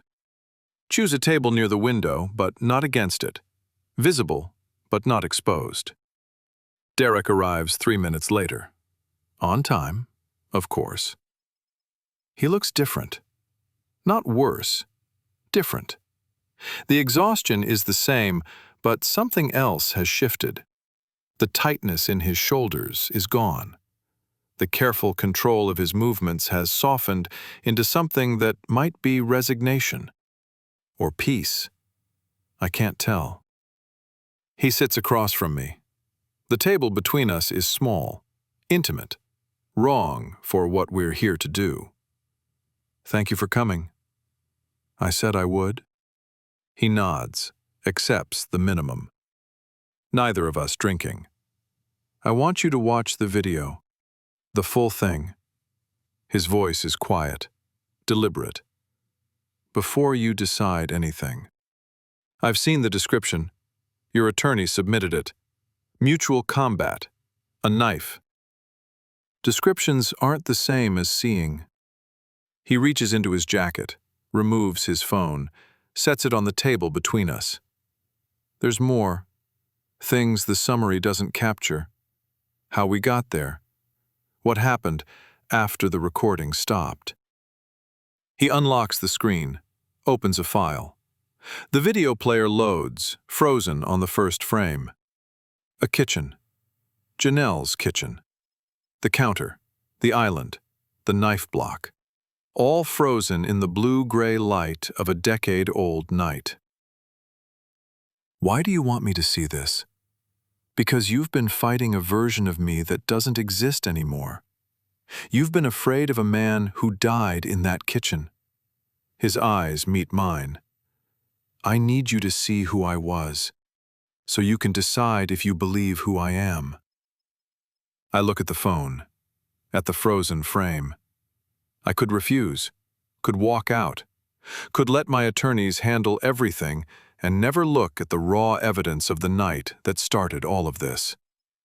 But I agreed to this conversation, to actually talk.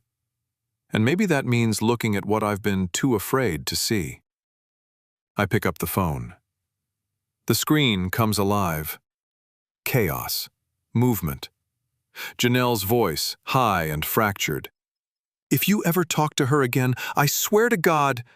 Derek's voice, younger, harder. There's nothing going on. You're imagining. I'm not imagining. She threw it. I can see it now. Her arm drawing back, the glass flying. It explodes against the wall behind where Derek was standing. Then she moves toward the counter, toward the knife block. Janelle, put it down. Put the knife down. His voice isn't angry anymore. It's afraid. Why should I believe anything you... And then she lunges. Not stabbing, reaching, grabbing at him with the blade in her hand. I can't see clearly, the phone is too far from the action, but I can hear everything. Her screaming, his voice trying to stop something, the sound of impact, body against surface. Then silence. The screen goes dark. I set the phone down. My hand is shaking. I press it flat against the table to stop it. You both were broken. Yes. That doesn't make what you did to her okay. No. Derek's voice is steady, resigned. But it means the story you've been telling yourself, the monster waiting to wake up, isn't the whole truth either. Maybe. I meet his eyes. Or maybe you've just gotten better at hiding. I slide the phone back across the table, stand. I'll think about what you said, but I'm not dropping the case. I'm pausing. Derek nods, accepts the minimum again. That's all I'm asking. Time to show you who I am now.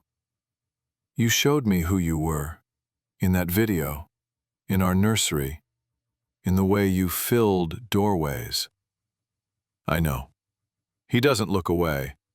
And I'm showing you who I'm trying to be, if you'll let me. I leave the cafe. The coffee sits untouched. The conversation sits unfinished.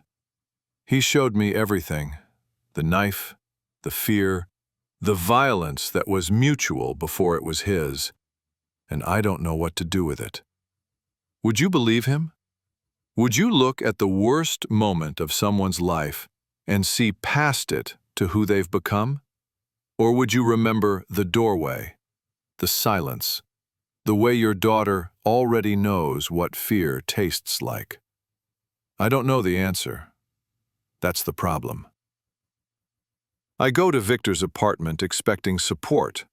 I find him packing.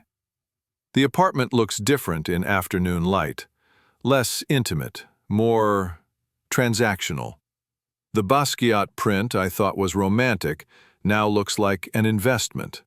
The minimalist furniture feels cold, or maybe I'm just seeing clearly for the first time. Victor is in the bedroom, suit bag open on the bed, shirts folded with hotel precision. Where are you going? He doesn't startle, doesn't stop packing. Boston, investor meeting, the final roadshow before pricing. The IPO is in 5 days. And you're leaving? He zips the suit bag, slowly, deliberately. Buying time or savoring distance, I can't tell. I'm saving it.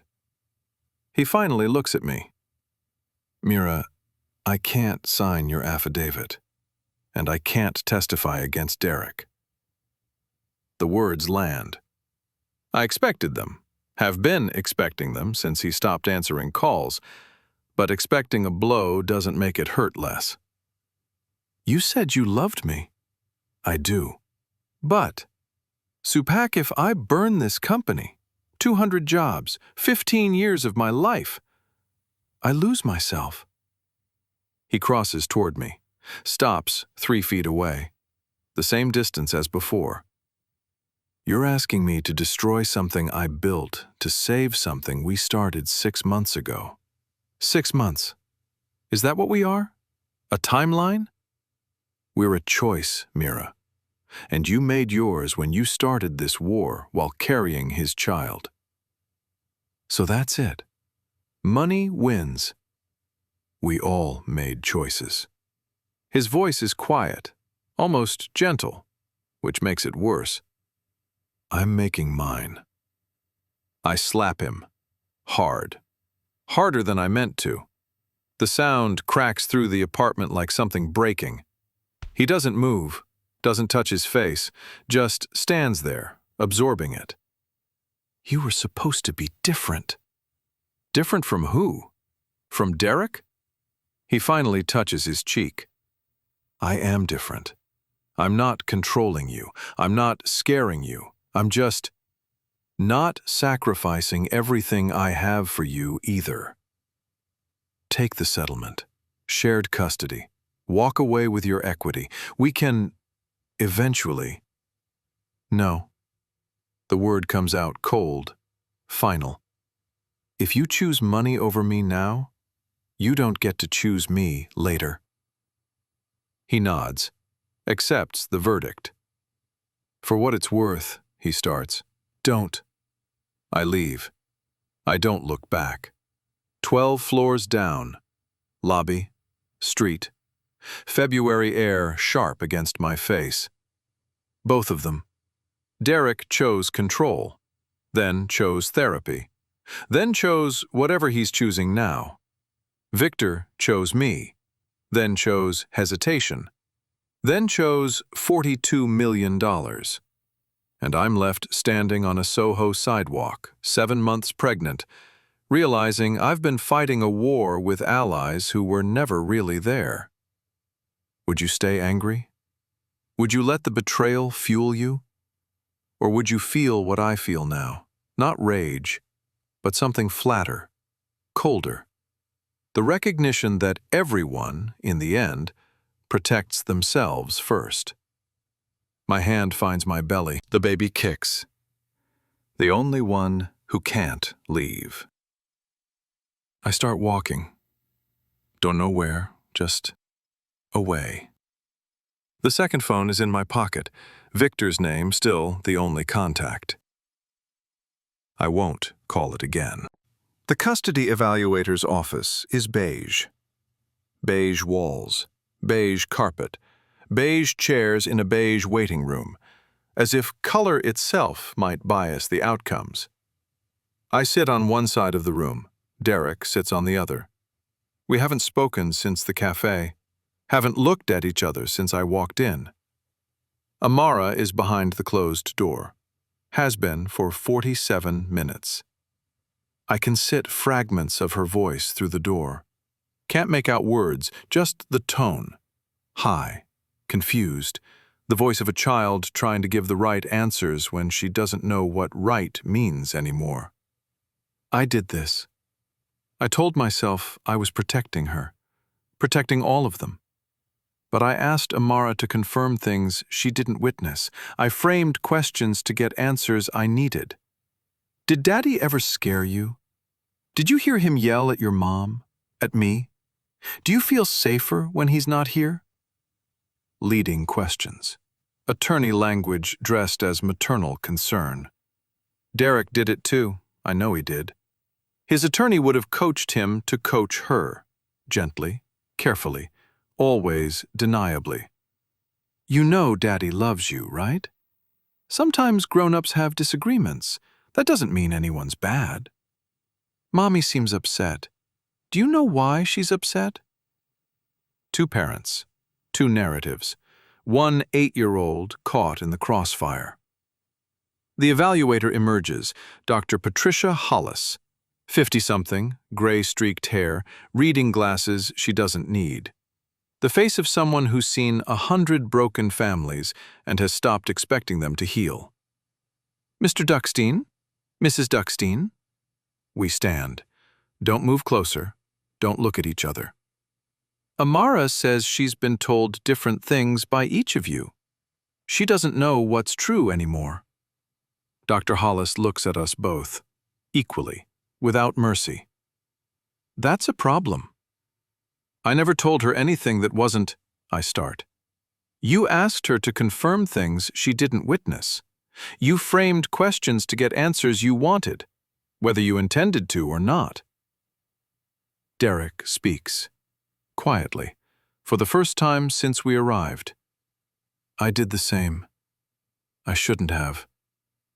The admission surprises me. I look at him, actually look, and I see what I should have seen before. He's not performing, not managing. He's genuinely ashamed. Dr. Hollis nods, accepts the admission without praise or condemnation.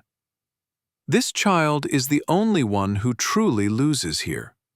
Whatever happened between you, whatever's happening now, Amara absorbs it. She's been caught between two narratives for months, maybe longer. What do we do? You get your house in order, both of you. She looks at the closed door where Amara still waits. Because, right? Now, you're teaching her that love is a battleground, that parents use children as weapons, that truth is whatever serves the closest adult. She leaves us there, standing in the beige waiting room, the door closed between us and the child we've both damaged. Both of us leaving separately the mechanics of continued war. I reach the parking lot first, stand by my car, don't get in. Derek emerges a minute later, sees me, stops. The distance between us is 30 feet, the width of the parking lot, the width of everything we've done. Neither speaks, but the look is enough. What have we done? Would you forgive yourself? Would you blame the other parent? Or would you stand in a parking lot at 4 p.m. and realize that the war you started to protect your children has become the thing that's harming them? I get in my car, close the door, sit there. Amara's voice from this morning echoes, "Is it because of what he did to my mom?" She wasn't just remembering Janelle. She was preparing for me. I started this war to protect my children, and I've made my stepdaughter a casualty. The engine starts, the car moves, but something has broken that I don't know how to fix. The article appears at 7:32 a.m. I'm in the kitchen, making breakfast I won't eat. The children are still asleep, a small mercy in a house that feels like a crime scene. My phone lights up. Deborah's name, 3 texts in rapid succession. Call me, now. Don't read the article until we talk. Of course, I read the article. Connecticut Legal Observer, a minor publication, the kind that covers family court for attorneys and gossip-hungry locals. The kind that shouldn't matter. The headline: Ex-wife breaks silence on tech founder's domestic violence case. Below it, Janelle's photograph. Recent. She looks different than I imagined. Softer, warmer. Auburn hair I didn't expect. Gray-blue eyes that remind me, horribly, of Amara. And her words. I read them once, then again, then a third time as if repetition might change them. I was also violent that night. I don't say this to excuse what Derek did. He was stronger, and his reaction was worse. But to tell the truth, we were both broken people, both capable of hurting each other. He did the work, 10 years of therapy, no incidents since. I've watched from a distance, through Amara, through mutual friends. He's not the same man. I'm not giving this interview to defend him. I'm giving it because I'm tired of being a ghost in someone else's narrative. That night was complicated. The truth is complicated. And I think his current wife deserves to know the full story before she makes decisions that will affect their children forever. She spoke. The woman I was defending. The victim I never met but claimed as my justification. She spoke. And she said what I didn't want to hear. I call Deborah. Does this destroy my case? It reframes it. Deborah's voice is careful, attorney measured. You're no longer the woman protecting children from a monster. You're the woman fighting a man who made mistakes a decade ago and has spent 10 years in recovery. And if I pursue anyway? Then you look like you're after blood, not safety. And the judge will notice. She said I deserve to know the full story. She called me his current wife. My voice sounds strange, flat. Like I'm just the next one. The next woman he'll hurt and then heal from. That's exactly what she said. That I'm making decisions that will affect their children, not mine, theirs. As if Amara is the only one who matters. What are my options? You can proceed. Present the sealed records, argue the pattern of control, emphasize your documentation. But Derek's counsel will cite Janelle's statement. They'll argue you're pursuing a vendetta against a reformed man. They'll position you as the aggressor, the woman who weaponized a decade-old incident to win custody. And if I don't proceed? Then we negotiate. Settlement, shared custody, protected assets. And you live with whatever peace that buys. I stand in my kitchen. The kitchen where Amara asked about her father. The kitchen where I make pancakes for children who don't know their family is collapsing. The sealed folder is upstairs, on my desk, where it's been for 10 months. I spent 10 months sharpening that weapon, documenting, planning, waiting for the moment to strike. And now the woman I was supposed to be avenging has spoken, and she's taken my sword away. Would you keep fighting? Would you pursue a case the victim herself has complicated? Would you stand in front of a judge and argue that a woman's own truth is less valid than your interpretation of her pain?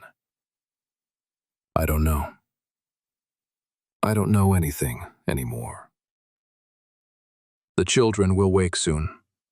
They'll want breakfast. They'll ask questions I can't answer.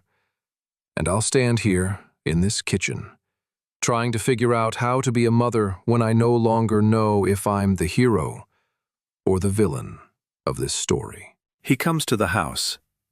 Not the apartment, not neutral ground.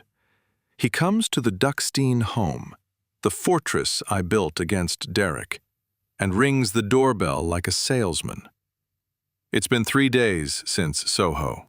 3 days since I slapped him. 3 days since I walked away believing I'd never see him again. Victor looks worse than I've ever seen him. Suit rumpled, actually rumpled, not artfully disheveled. Dark circles under his eyes. The charming veneer stripped away. What are you doing here? I'm not here for us. He says it immediately, cutting off whatever hope I didn't know I still had. I'm here because in 4 days, that company goes public. And if you release those records, it doesn't. He reaches into his briefcase, removes a folder, not my sealed folder, a new one. Legal paper, corporate formatting. Here's what I'm proposing. Through the company, not personally. I take it, read the header. Settlement proposal. Duckstein dissolution, prepared by Meridian FinTech Legal Counsel. You had your lawyers draft a settlement. The company's lawyers. This isn't about you and me. It's about protecting the IPO and, incidentally, protecting the children's trusts. I flip through the pages, read the terms. Shared custody. Neither parent with sole control. Mira retains primary residence for 3 years. Stability for the children. Mira's equity stake, $4.2 million, vests immediately upon signing. Children's trusts restructured. Neither parent controls disbursement. Independent trustee appointed. Non-disclosure on both sides. No public statements regarding the dissolution or prior incidents. You put a price on everything. I put a structure on everything. There's a difference. Victor's voice is tired. No court battle, no public destruction. The children stay protected. Everyone walks away with something. And you get your IPO. And the kids get their college funds. And Derek gets to be their father. And you get to be done with him. Everyone wins something. No one wins everything. What about you and me? Victor looks at me. For the first time since he arrived, something human flickers across his face. Something that might be regret. There is no you and me. There's what we did. And there's what happens next. This is what happens next. I look at the document. $4 million. Shared custody. A house I'll eventually have to leave. Children who will split their time between parents who destroyed each other. This isn't justice. No, it's math. Victor picks up his briefcase, moves toward the door.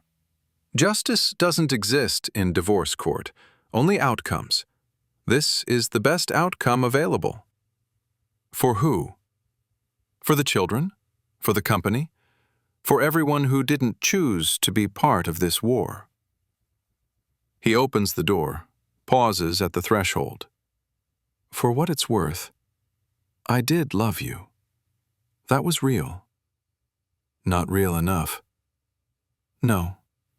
He meets my eyes. Not real enough. I stand in the foyer of my beautiful house, holding a document that reduces my marriage, my affair, my entire war to numbers on paper. Would you sign? Would you take the money, the house, the structured settlement, and walk away from everything you thought you were fighting for? Or would you keep fighting, knowing the only victory left is mutual destruction? The document sits in my hands. $4 million. 3 years in this house. Shared custody. Not love, not justice, not victory, just math. I set it on the table. Don't sign it. Don't reject it. Let it sit there, like everything else, waiting for me to decide what kind of woman I want to be. The conference room at Chen & Associates. 4 people, 1 table. Everything on the line. Deborah sits beside me. Marcus Webb sits beside Derek. We face each other across polished mahogany, the battlefield for people who can afford to have their wars managed by professionals. Thank you all for coming. Deborah opens. The formality of destruction. We're here to discuss settlement options before this proceeds to court. Both parties have submitted evidence. Both parties have concerns. Cut the preamble. Derek's voice. Steady, controlled. The CEO voice I used to admire. We know why we're here. He looks at me. For the first time since the cafe, we're in the same room with nothing between us but air and attorneys. Then let's be direct. Here's what I have. I slide my folder across the table. The sealed records, the documentation, the 10 months of preparation. Sealed DV records from your first marriage. Hospital documentation of injuries you inflicted. Police report confirming assault. Testimony from my documentation of controlling behavior throughout our marriage. Statements I've prepared regarding your pattern of Victor's knowledge of my behavior. Derek interrupts, calm, almost bored, even though he won't sign the affidavit.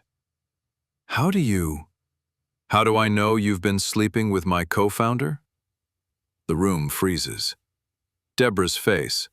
Professional mask, but I see the flicker of surprise she didn't expect. Marcus Webb's face? Nothing. He already knew. Derek's face. Not triumphant, not angry, just tired. The face of a man who's been carrying knowledge he didn't want. I didn't want to use it. His voice is quiet, almost gentle. But if you're going to destroy my reputation, I'll destroy yours. How long have you known? 3 months. The hotel receipts came up when I was reviewing our joint accounts for the IPO paperwork. You weren't as careful as you thought. 3 months. He knew when I was documenting his doorway posture, when I was photographing his belongings, when I was building my case, brick by brick, certain I was the only one preparing for war. He knew. And you said nothing. Because I thought you'd stop. I thought maybe we could fix it. His voice cracks, barely but audibly. I thought if I didn't name it, it might disappear. The particular rhythm of time running out. So here's where we are. Derek leans forward, not threatening, exhausted. A man at the end of something. You release the sealed records. I release proof of your affair with my best friend and business partner. The IPO collapses. The children's trusts are frozen pending litigation. The press covers every detail. The abuse, the affair, the money. Everyone sees everything. Everyone loses everything. Or we sign the settlement Victor brought. Shared custody, protected assets, cold peace. He looks at me, really looks. The war ends, not with victory, with exhaustion. I look at the sealed folder in front of me. 10 months, the documentation, the planning, the certainty that I was protecting my children from a monster.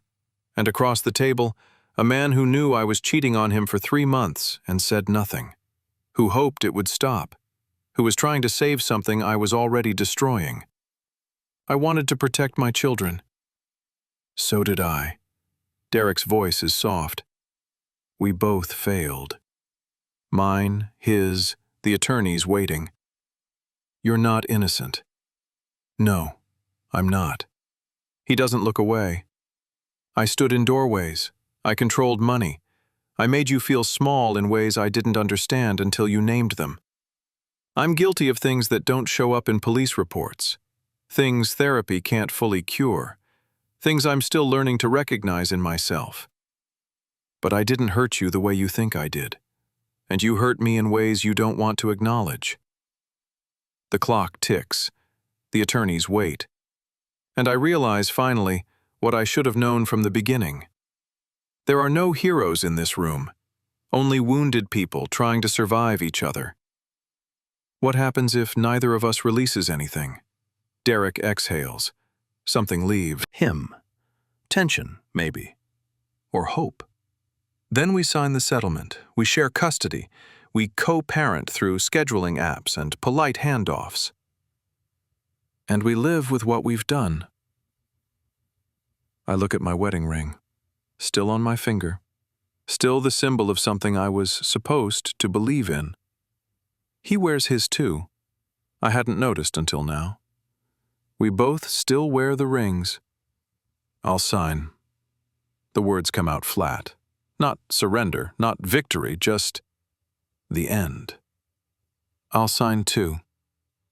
Deborah and Marcus exchange glances, begin arranging papers. And across the table, Derek and I sit in silence. Two people who loved each other once, who destroyed each other slowly, who are now agreeing to stop. Not peace, just the absence of war. The documents are already waiting when we arrive. Deborah has arranged them in neat stacks. 3 copies of everything. Settlement agreement, custody schedule, asset division, non-disclosure. The vocabulary of dissolution, printed in 12-point Times New Roman. Derek sits across from me. Marcus Webb beside him. Deborah beside me. The conference room is the same one where we declared mutual destruction 3 days ago. Same mahogany table, same overhead lights, same clock ticking on the wall. Different silence. No one speaks. The attorneys murmur their legal choreography, sign here, initial there, date this page, but Derek and I exist in a pocket of quiet, looking at the documents, not at each other. My hand moves through the pages. I sign where Deborah points. My signature, Mira Duckstein, Mira Duckstein, Mira Duckstein, over and over, like writing my own name on a tombstone. I reach the last page, the one that dissolves the marriage. My pen hovers. I think about the nursery, the half-painted wall, the night I decided to fight. The 10 months of preparation, documentation, the certainty that I was doing what had to be done. And I think about the kitchen, Amara's gray-blue eyes, the question I couldn't answer. Is it because of what he did to my mom? I sign. The attorneys collect my copies, turn to Derek. He moves through his pages methodically. The CEO's signature, efficient, practiced. But when he reaches the last page, he pauses too. I never wanted this. His voice is barely audible, not for the room, for me.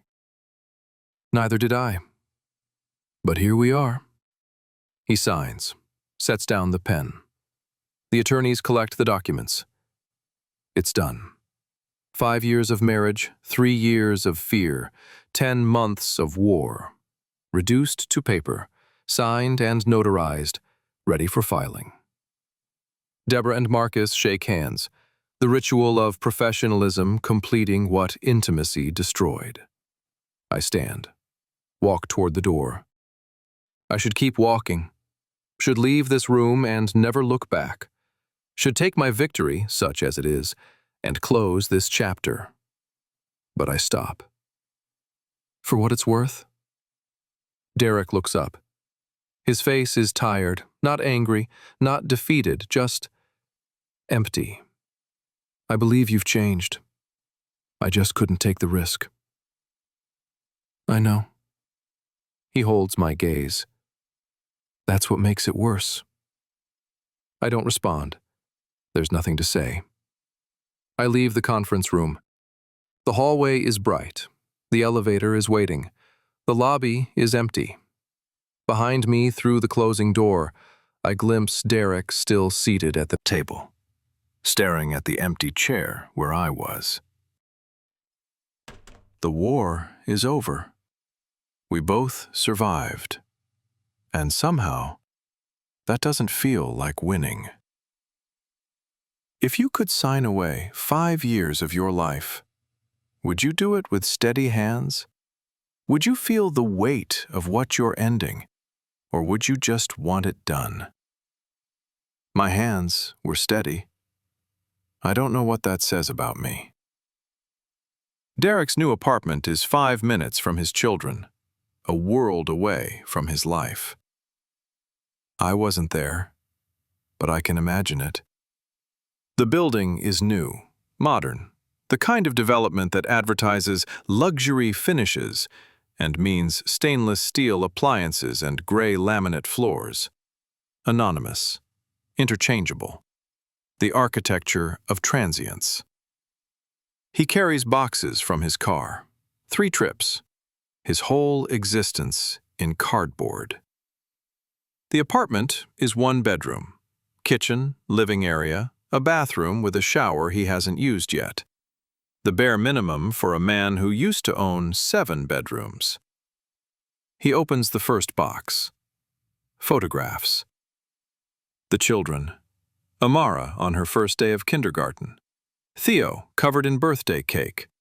Lily taking her first steps, his hands just visible at the frame's edge, steadying her. He places 1 photo on the mantel, the only flat surface with nothing on it. Amara, Theo, Lily, all 3 together, laughing at something outside the frame. Happy. His phone buzzes. Calendar reminder, custody pickup, 6 p.m., Duckstein residence. He stares at the address, the house he built, the life he made, the family he lost.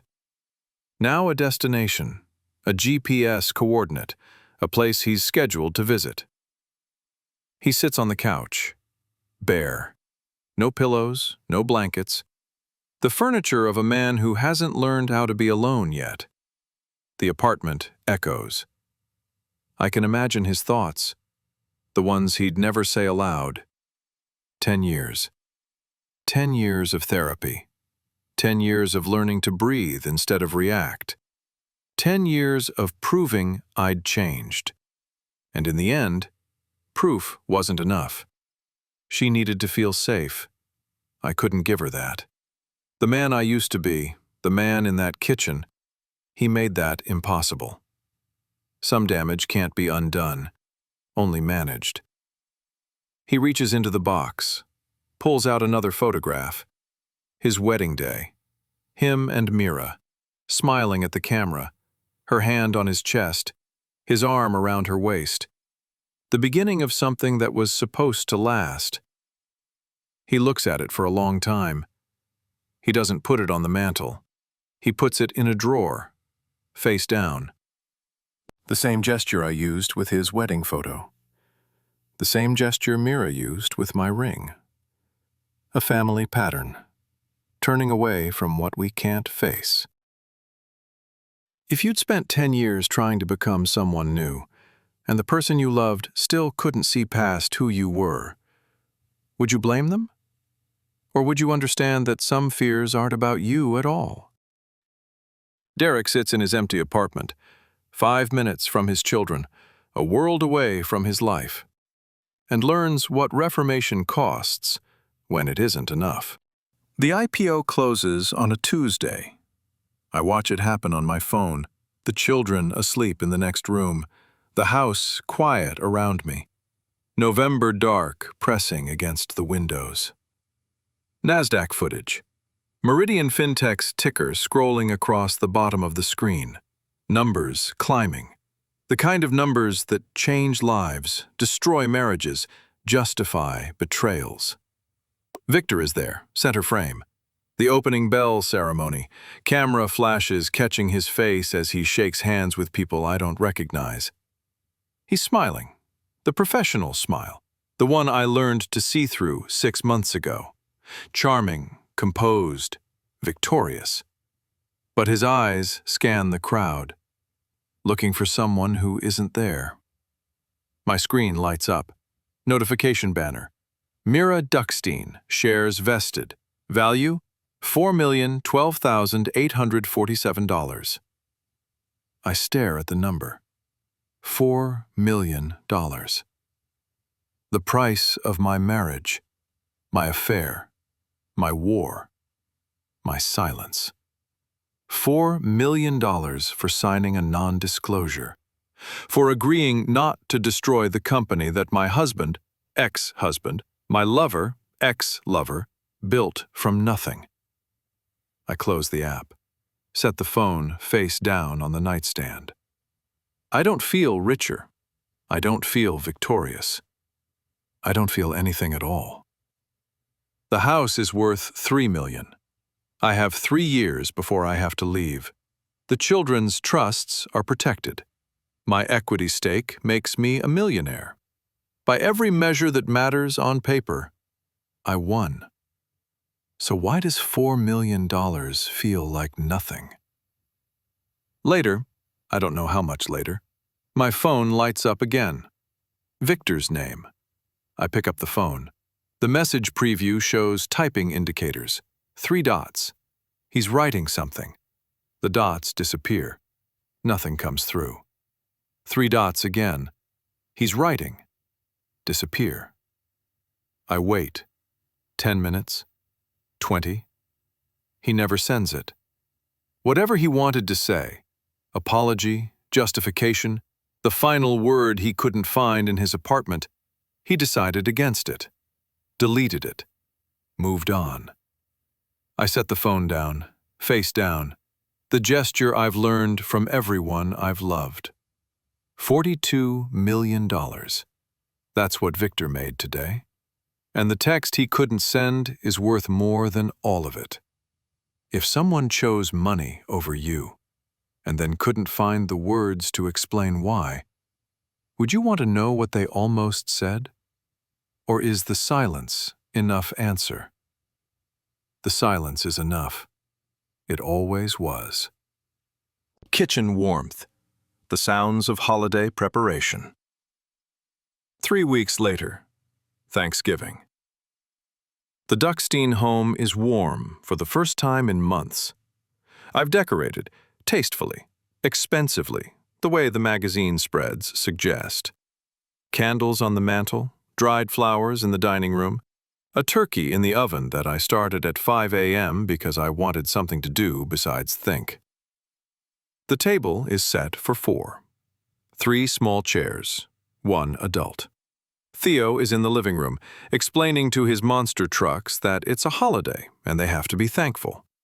Lily is helping me in the kitchen, which means she's eating cranberries out of the bag and getting sauce on her dress. Amara sits at the table, quiet. watching. She's been quiet since the evaluation, since the parking lot, since she learned that both her parents used her, meaning well, meaning protection, meaning something that felt like love but landed like weaponry. 8 years old, carrying what 8-year-olds shouldn't have to carry. I bring the turkey to the table, golden, perfect, a magazine photograph of what holidays are supposed to look like. All right, everyone, dinner's ready. Theo abandons his trucks. Lily climbs into her chair, cranberry-stained and delighted. Amara takes her place. We eat. Is Daddy coming for pie? Theo's question. Innocent. The kind of question that lands like a small bomb in the silence. Daddy will pick you up after dinner. You'll have pie with him tomorrow. Lily claps. 2 Thanksgivings! That's right, sweetheart. 2 Thanksgivings. I watch them eat. These children I fought for, bled for, lied for, destroyed a marriage for. They're happy, unaware, safe. That's the victory. That's what I wanted. So why does my throat close around every bite? We finish dinner. I clear the plates. The children scatter. Theo back to trucks, Lily to her dolls, Amara to the window where she watches the driveway. 6 p.m. My heart does something it shouldn't. A flutter, a flinch. The body remembering fear even when the mind has moved past it. I open the door. Derek stands on the porch, dressed nicely, buttoned down, the good jeans, like he's presenting himself for inspection. In his hands, a pie. Pumpkin. Homemade from the look of it. For tomorrow. Thought they'd want something from both houses. Thank you. Theo and Lily appearing behind me. Daddy! They rush past me, crash into him. The chaos of reunion, as if he's been gone for months instead of 3 days. He catches them. Holds them. His face, for a moment, softens into something I remember from before.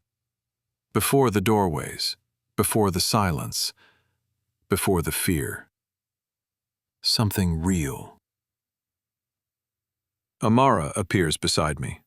Doesn't run to him, just stands there, watching her siblings, processing whatever 8-year-olds process when their world has been divided and they're the only ones who understand. Happy Thanksgiving, Mira. Her voice is quiet, not cold, just careful. The voice of a child who's learned that words are weapons. You too, sweetheart. Take care of them. She nods, takes her siblings' hands, guides them toward Derek's car with a competence that breaks something in me. The children pile into the back seat. Derek helps Lily with her car seat. Theo is already talking about the trucks he'll show his dad. Derek pauses at the driveway, looks back. I'm standing in the doorway, backlit by the warm kitchen light, the house he built behind me, the life he lost. He raises a hand, not a wave, an acknowledgement. I nod. He drives away. The handoff is peaceful, civilized, the kind of custody exchange that other families aspire to. That's the victory. I stand in the doorway for a long time, watching the taillights disappear, watching the empty driveway, watching the first quiet Thanksgiving of the rest of my life. If you could have peace instead of victory, cold peace, scheduled peace, peace that arrives by calendar notification, would you take it? I took it. I'm still not sure if I chose right. They're gone. The house echoes.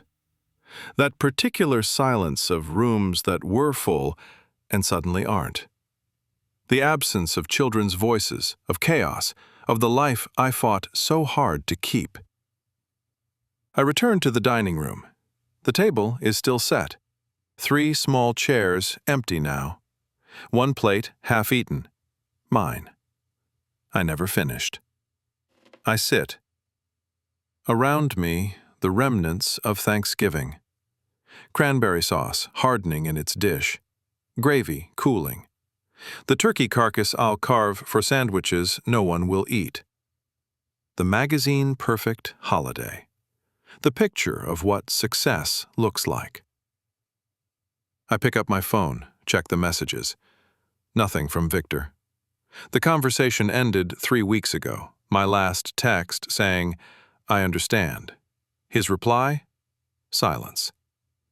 Nothing from Derek beyond logistics, calendar confirmations, pickup times, the vocabulary of co-parenting. I scroll past Victor's name. The messages stop in November. Before the IPO, before the settlement, before he chose $42 million over me. I set the phone face down. The same gesture, always the same gesture. Derek with Janelle's photo, me with Derek's wedding photo. Both of us now with the phones that connect us to people who left. A family pattern. I built a case to destroy a man who terrified me. And in the end, he wasn't a monster. Just broken. Like me. Like Victor. Like all of us. I stand. Begin clearing the table. The children's drawings are still on the refrigerator. Family, in magnetic letters. A house with a triangle roof. Stick figures holding hands, 1 tall, 1 medium, 3 small. The family in those drawings doesn't exist anymore. Maybe never did. Maybe it was always just stick figures. Shapes I arranged to look like something I wanted to believe. I carry the dishes to the sink, turn on the water, begin washing. I won.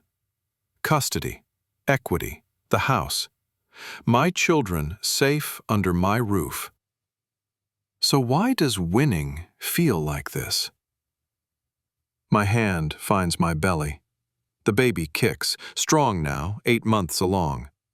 Soon, your family is complicated, little one. I pause, look down at the curve of my belly. The child who will inherit all of this. The divided custody, the 2 Thanksgivings, the parents who loved each other once and destroyed each other slowly. But you're wanted. I promise you that. The water runs. The silence settles. Through the window, above the sink, I can see the empty driveway. The reflection of the kitchen behind me, empty chairs, empty table, empty house. 1 hand on the dish, 1 hand drifting to my belly. Wanted. The house settles around me. November dark pressing at the windows. The warmth of the kitchen, the only light in a house too big for 1 person. I won. And I'm still trying to figure out what that means.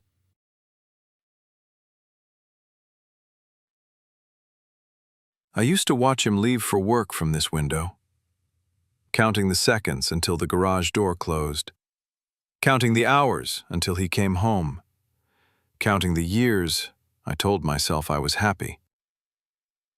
I stopped counting the day I found out where he really flew.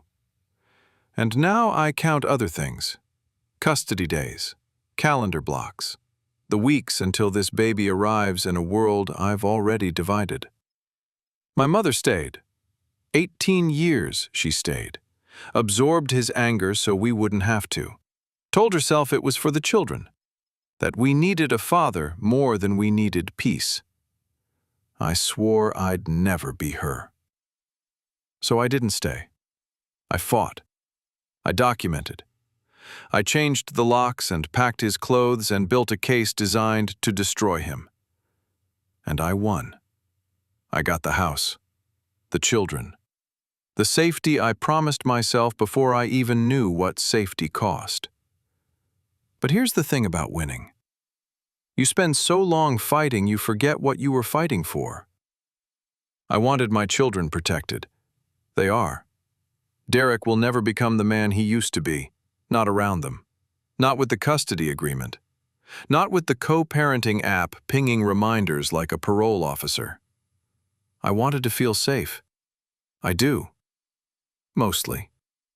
Except for the nights when I hear a sound downstairs and remember I'm the only adult in this house. I wanted Victor. But Victor wanted his money more than he wanted me. And maybe I wanted his betrayal to justify mine. We were both right. We were both guilty. I leave the window, walk down the hall. The nursery door is open. The room I was painting the night I decided to prepare for war. It's finished now. Sage green walls, white crib, silver stars turning slowly above. I lower myself into the rocking chair, feel the baby shift inside me. The first thing you'll learn, little one, is that love is complicated. That your parents made choices, all of us, that we can't unmake. Your father was violent once, a long time ago. He's worked very hard not to be. Your mother was afraid, maybe. Too afraid. Maybe not afraid enough. I still don't know. I rest my hands on my belly. The baby kicks, strong, ready. But here's what I do know. You are wanted, fiercely, by all of us, even the ones who couldn't stay. The mobile turns. The stars catch moonlight. The shadows shift on sage green walls. I sit in the quiet, learning what peace tastes like when it's built on exhaustion instead of love. Some victories don't feel like winning. Some safety doesn't feel like home. Some families are complicated in ways that can't be uncomplicated. But you, little one, you are wanted. That's enough. It has to be. This is American Billionaire Tales, where fortune meets fate. I am Michael, and the wars we fight for love still leave us standing alone. Next time, a woman lights candles at her family's altar and discovers the man she loves has spent 3 years mocking everything she believes.